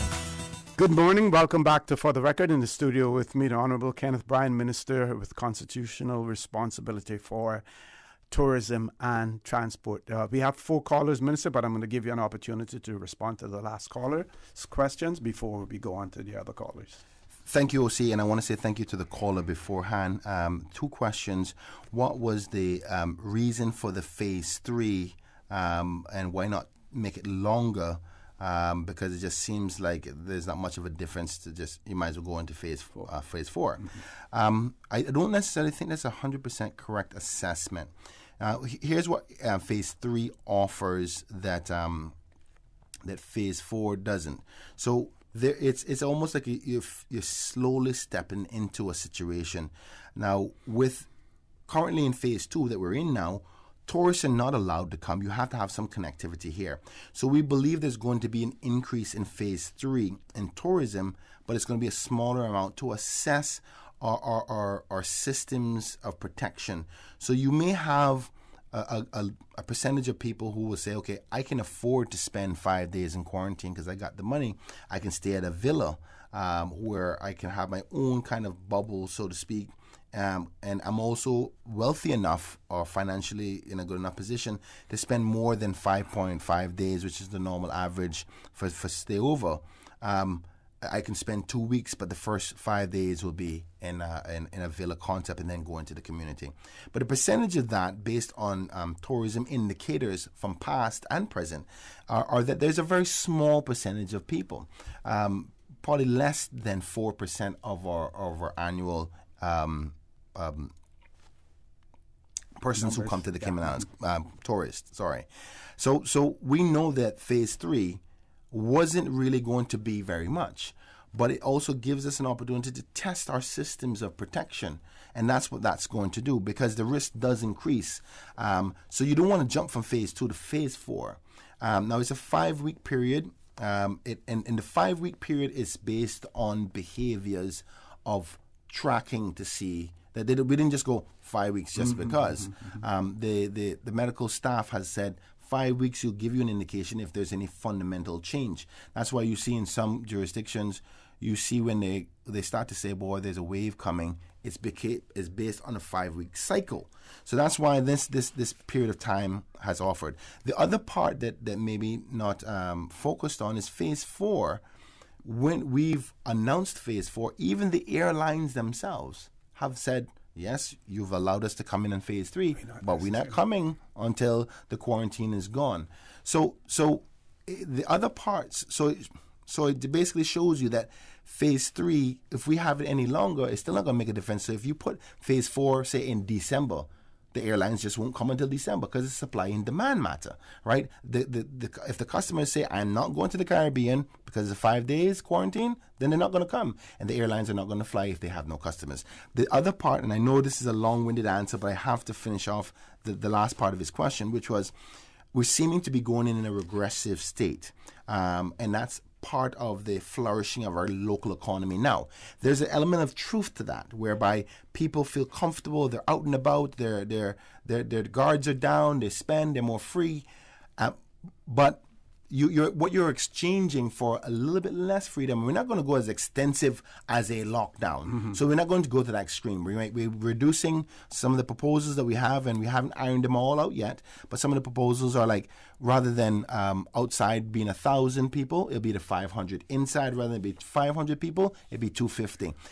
Your regular bars and restaurants and so forth, we believe that our safety protocols we've put in place can still offer a safe enough for the economy to be fluent and active, that people feel comfortable enough, obviously with a little few extra measures like wearing a mask, when you feel comfortable, washing your hands more periodically, some social distancing in some manners, but we're not going to go back to the lockdown type of feel. We still want people to feel comfortable and free. Otherwise, it makes no sense. So we believe that the environment that we're going to offer, that we're trying to get to, should still be one that is fluent for the economy, for spending in the local market. At the same time, getting the tourism dollar that it will come in through airport tax, fair room rate tax. These are the monies that we need to put back into the government coffers to continue to give stipend payments, to continue to help kids with free food, to help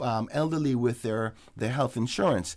The government is not bringing in any revenue other than financial services at this particular point. Actually, we're spending more. We're currently close to $6 million per month in stipend payments. And we have to find out a way of bringing down the expenses and bringing back up the revenues in a safe manner. And we think that this approach is not 100% proof, but we think that we can do it. And if we were making tweaks along the way, if things are not going well, we can make the management tweaks. That's why we're going in these phases in the way we are. Sorry, that was a long-winded way, but I think we still have 4 callers queued up, Ms. Susan. Brevity, the soul of For the Record. First caller, good morning. Welcome to For the Record. Good morning, Austin. Good morning, Minister Brian. Good morning. Good morning.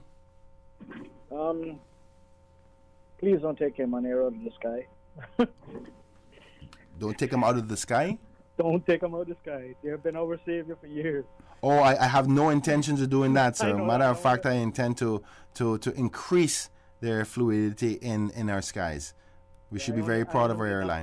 Because let me tell you, it's a joy to sit in my office and watch her take off every day. What I am under the observation with the new layout for airport drop off and pick up, it's going to be pure chaos. Let me say why I say that, and then you can elaborate if you feel like, or if you just want to throw it by the wayside, you can. I have driven a cab over the years. I gave it up in 2004, but the amount of local people or residents that go and drop off at any one given time, because all the flights come in at the same time. You want to have one place to go in to drop off. That line will be from there to Foster's, waiting to get in because you got to pull a ticket. Understood, sir.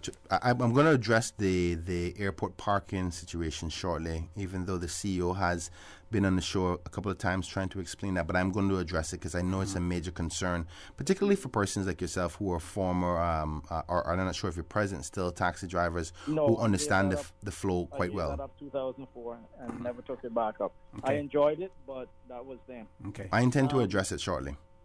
What my concern is, or observation could that could be done, is you have a section separate and apart from the short term that they just go right in and pick up. Yeah, they got probably maybe I would say enough space for 30 vehicles, and you have the same time limit to drop off and pick up. You have a security there to say, hey, look, your time has expired, you got to move on. But you don't have that waiting time to pull that ticket, because that's where traffic is going to back up. Mm-hmm. Okay, caller, thank you. Thank you Thank you very so much, sir, for that. Let's grab one more before the commercial break. Caller, good morning. Welcome to For the Record. Morning, Mr. O.C. Good morning, Ryan. Morning, good morning. Good morning, sir. I'll be brief before Mr. O.C. bites my head. I joined the show late this morning, but Minister Bryant, this is not your area of expertise or your portfolio, but has Cabinet or the Chief Medical Officer or government in general considered the situation regarding teachers potentially not being vaccinated and school opening back up? Is there any plans that the government will share with us on how that'll be dealt with? Because if we get vaccinated at home as adults, but the children are not vaccinated and then they're at school, the risk is there. So just one simple question. You might not be able to answer, but hopefully somebody in government will address that issue, because it would be a shame for you guys to do all the hard work driving the vaccine, sort of take up, and then we got the kids going back to school potentially getting ill because there are some people that aren't vaccinated. That's just a personal opinion, and hopefully you guys will be able to help us better understand how we'll deal with that as a country. Best of luck. Thank you. Thank you so much. Thank you very much for that. Just a quick answer to that, because Sure. I know it's becoming more and more of a concern for all parents, and you have every right to be concerned about your prized possession, your kids. I'm a father, so I understand. I can promise you that this is something that this administration will discuss today. We have caucus at 12 o'clock. I will definitely bring it up to make sure that the necessary ministers, that being education and Minister for Health, as to give some direction. I don't want to speak to it because I have no concrete information as to what the position is. I know we're having difficulty balancing the protections of individual rights at the same time of protecting the whole society, but it's rubber hitting the road, so to speak, right now, and I can promise the public that I will talk to my colleagues that we can have some sort of public release as to what the government's position will be in the coming days as we get closer and closer to that reopening stage. I don't think it should be too much of a problem now, because our risk levels are no different. The risk levels start to increase in October 14th. So we have a little bit of time. The government has a job to do the necessary research as to the legality and protections necessary. But what we're hoping for is people, particularly teachers, doing the right thing by being vaccinated. I know they would hate to know that they were not vaccinated, got the virus, and gave it to a poor child. So, but I will inform the ministers necessary to have some publication about it. Okay, and one of our listeners says, I wish to thank the minister, as I understand it, for contacting BA on the extra flights arranged to London for students returning to school as well. Time for us to take a commercial break. When we return, we still have callers on hold. Brevity, the soul of For the Record. Please stay tuned. For the Record, we'll be back shortly. Health City is now open at Camana Bay, offering a wide range of specialties at our state-of-the-art Camana Bay Clinic. We are here to help you save time and feel better. We are open weekdays, weekends, and evenings for your convenience and are dedicated to reducing your wait time while improving your health. Friendly staff, expert care, lab services, and diagnostics in one convenient location from the hospital you know and trust. Health City at Camana Bay, within your reach. Make your house into a home. Welcome to Brandsource Home Gallery, your source for premium products and a premium experience. We'll design and install your dream kitchen with crafted cabinets, complemented with elegant appliances. We'll fill it with quality houseware and cookware. Custom-designed closet and storage solutions organize and beautify any area. And with the finest bedding, you'll get a perfect night's sleep knowing Brandsource Home Gallery has everything you need to make your house a home. The Cayman AIDS Foundation would like you to join them in bringing their HIV numbers here in the Cayman Islands to ground zero. Knowing your HIV status could save your life. Call the HSA today and book an appointment to be tested. Visit their website on www.caf.ky or call them on 946-3029 for more information. This message was brought to you by the Cayman AIDS Foundation. For the record, with Ort Connor. Initiating system. For information that matters. For the record, with Ort Connor. Continues right now on Radio Cayman. Good morning. Welcome back to For the Record. We have 4 callers. Ms. Susan, I'm going to ask you to make those the final 4 calls for the morning, and I'll summarize some of the common questions that we're getting coming in as well. Minister, at some point in time, I'm going to ask you if you could just re-emphasize what the relationship as to stipends and work permit holders, number 1, and number 2, any success in terms of convincing the U.S. Embassy in Kingston to put something in place so that those persons requiring visas for the U.S., especially students and others, not having to travel to Jamaica at this point in time. Thank you, O.C. In respect to the first questions, in respect to the stipend, no person who's on work permit is receiving the government stipend. Now, assistance during the lockdown from government, there was a period of time where the government was given, I think it was $200 or $300 per month. The stipend, the current stipend for unemployment benefits is basically what it is, the $1,500. The only people who are receiving that is Caymanians, persons married to Caymanian, and permanent residents. No work permit holder is receiving the stipend. Now, if for some reason or another, my staff or anybody else for that fact made somebody slip through the cracks and you are aware of it, please report it to my office and I'd be happy to examine it because it would be against the policy. In respect to the other part about the U.S. Embassy, unfortunately, because this falls within the governor's office, we've asked the governor's office to reach out through the deputy governor's office for assistance from the U.S.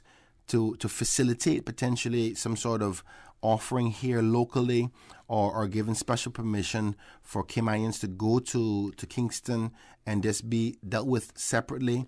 Unfortunately, that was not facilitated, so things have not changed.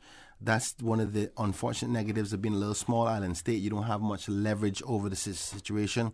I think that the recognition of the severity of the Delta variant in Jamaica, maybe it's time for us to re-examine potentially getting some more lobbying in the United States to facilitate for our country. But when you only have 70,000 people here and only 50% of that actually being Caymanian who will be applying for this visa, we're not the top priority for any administration in these difficult times.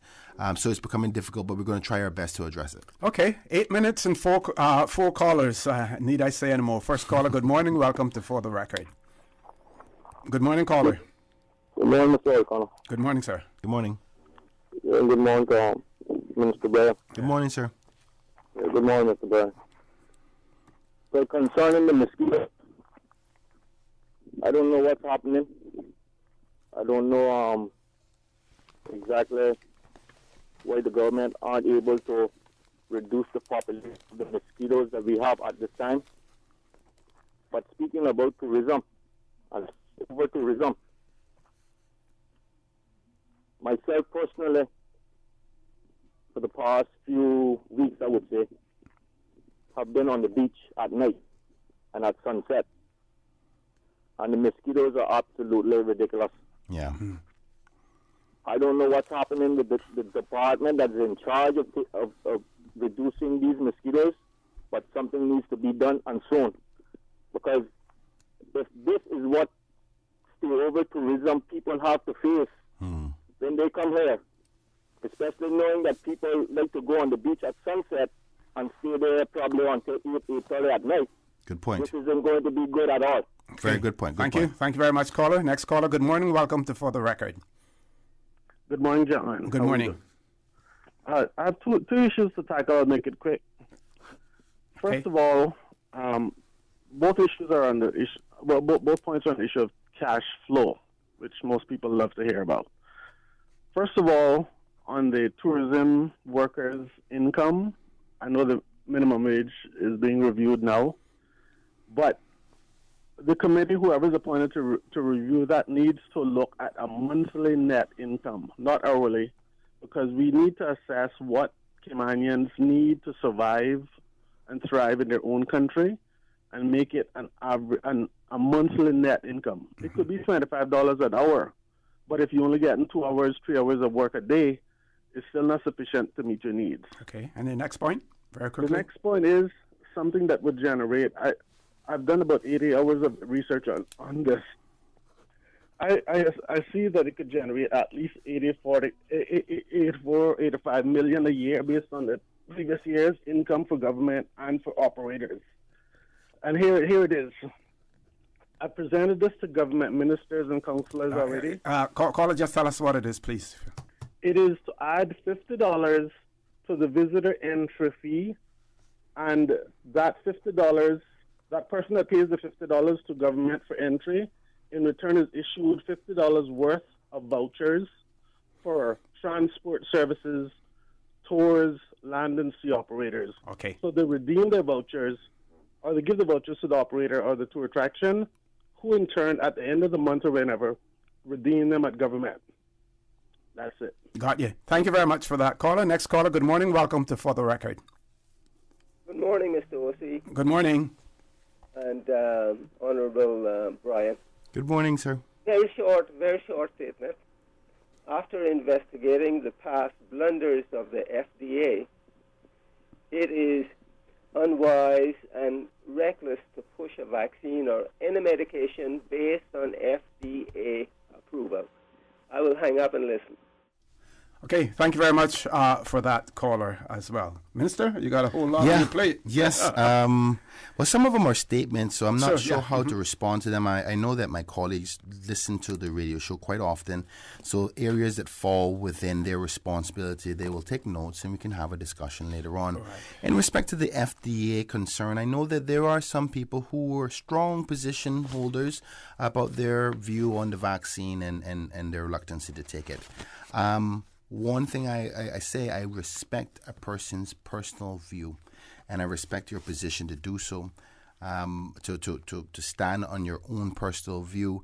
And maybe you may even say, well, government shouldn't be promoting something that you disagree with. That's a position you have a right to say as well.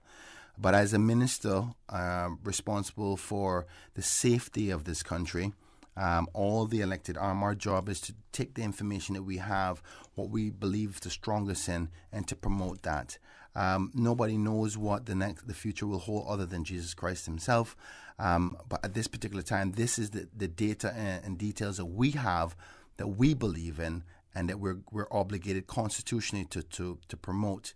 And again, as I said, I protect your right for your personal view.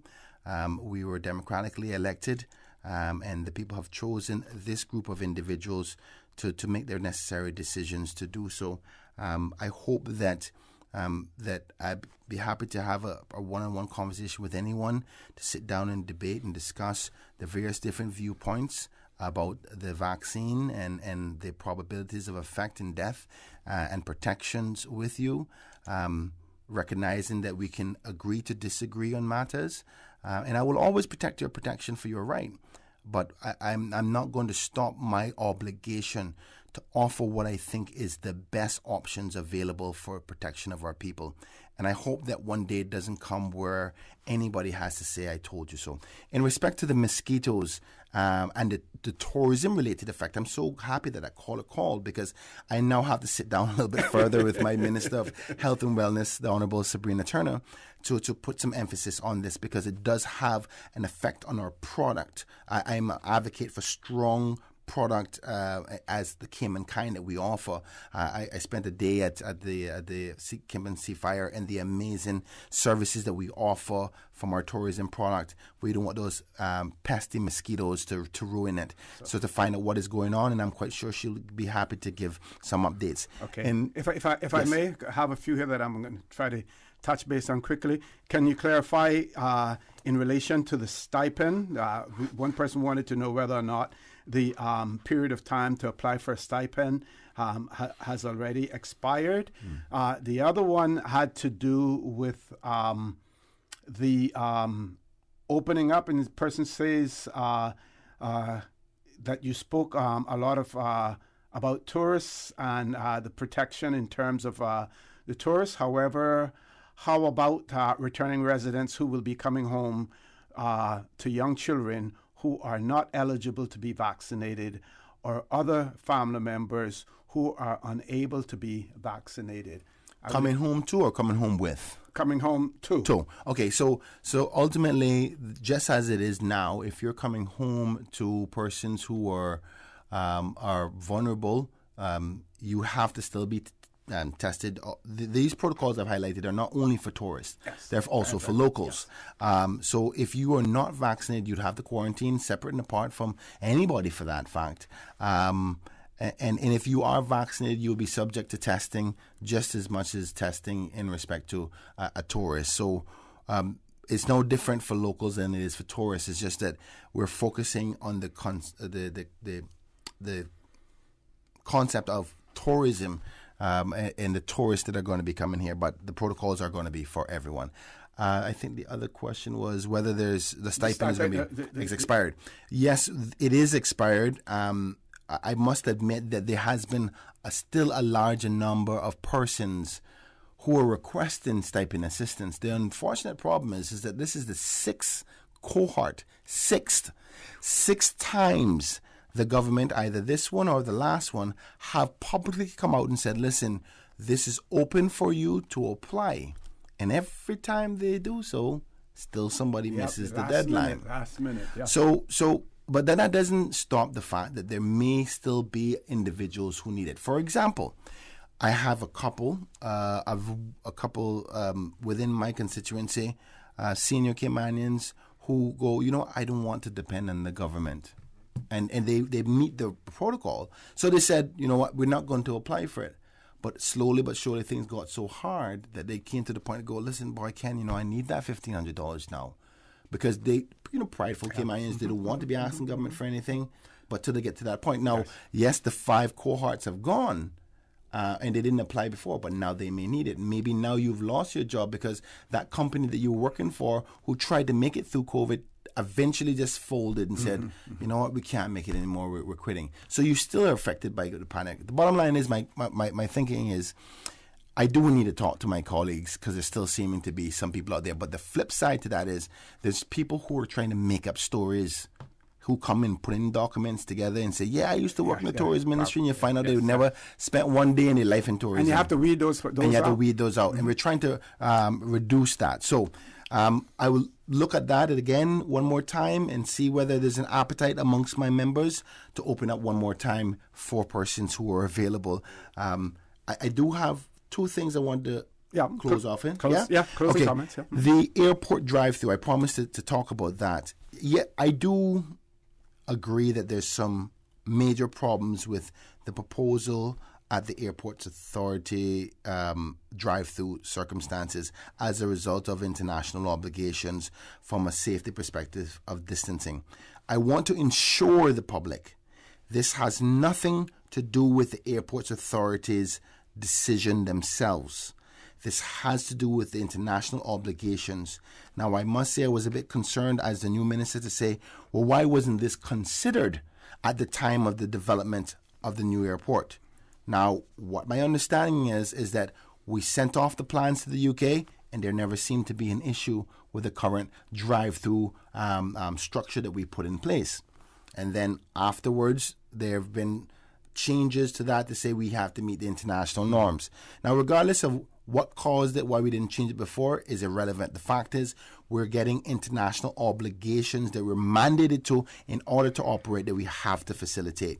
Now, the offering that the CEO and the airport's authority staff have suggested are temporary fixes.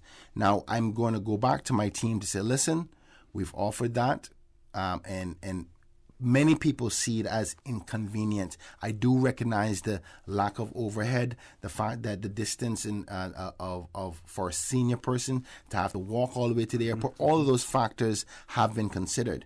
Now, I've said to the Premier, and I plan to bring it up in caucus as well in short order, which is I need the funding necessary to make sure that my people are being serviced in an efficient and practical way.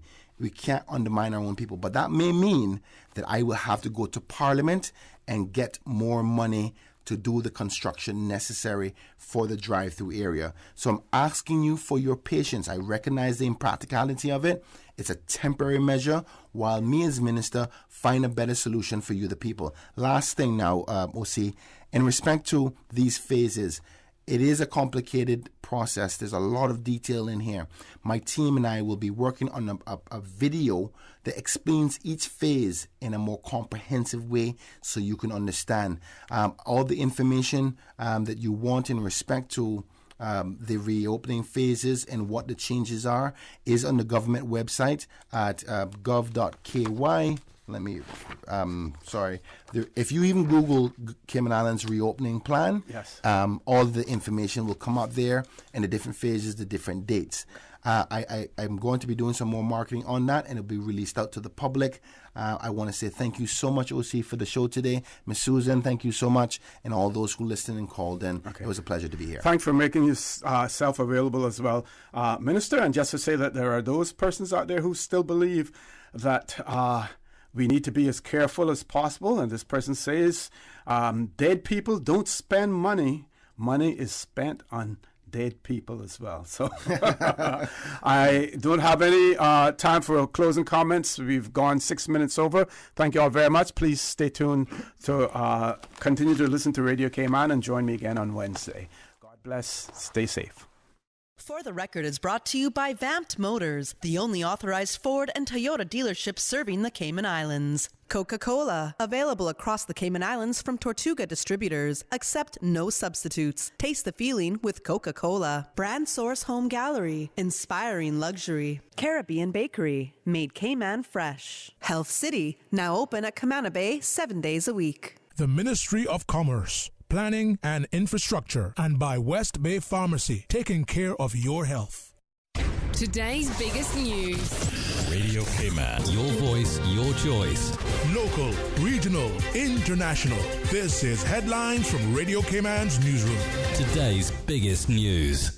Light easterly winds and seas are expected over Cayman over the next 24 hours in association with a weak pressure gradient that's moving across the northwest Caribbean. Our forecast calls for a 30% chance of afternoon showers and temperatures rising to the upper 80s. A U.S. drone strike targeting a suicide bomber ended up killing 10 members of one family, including 6 children. The 10 were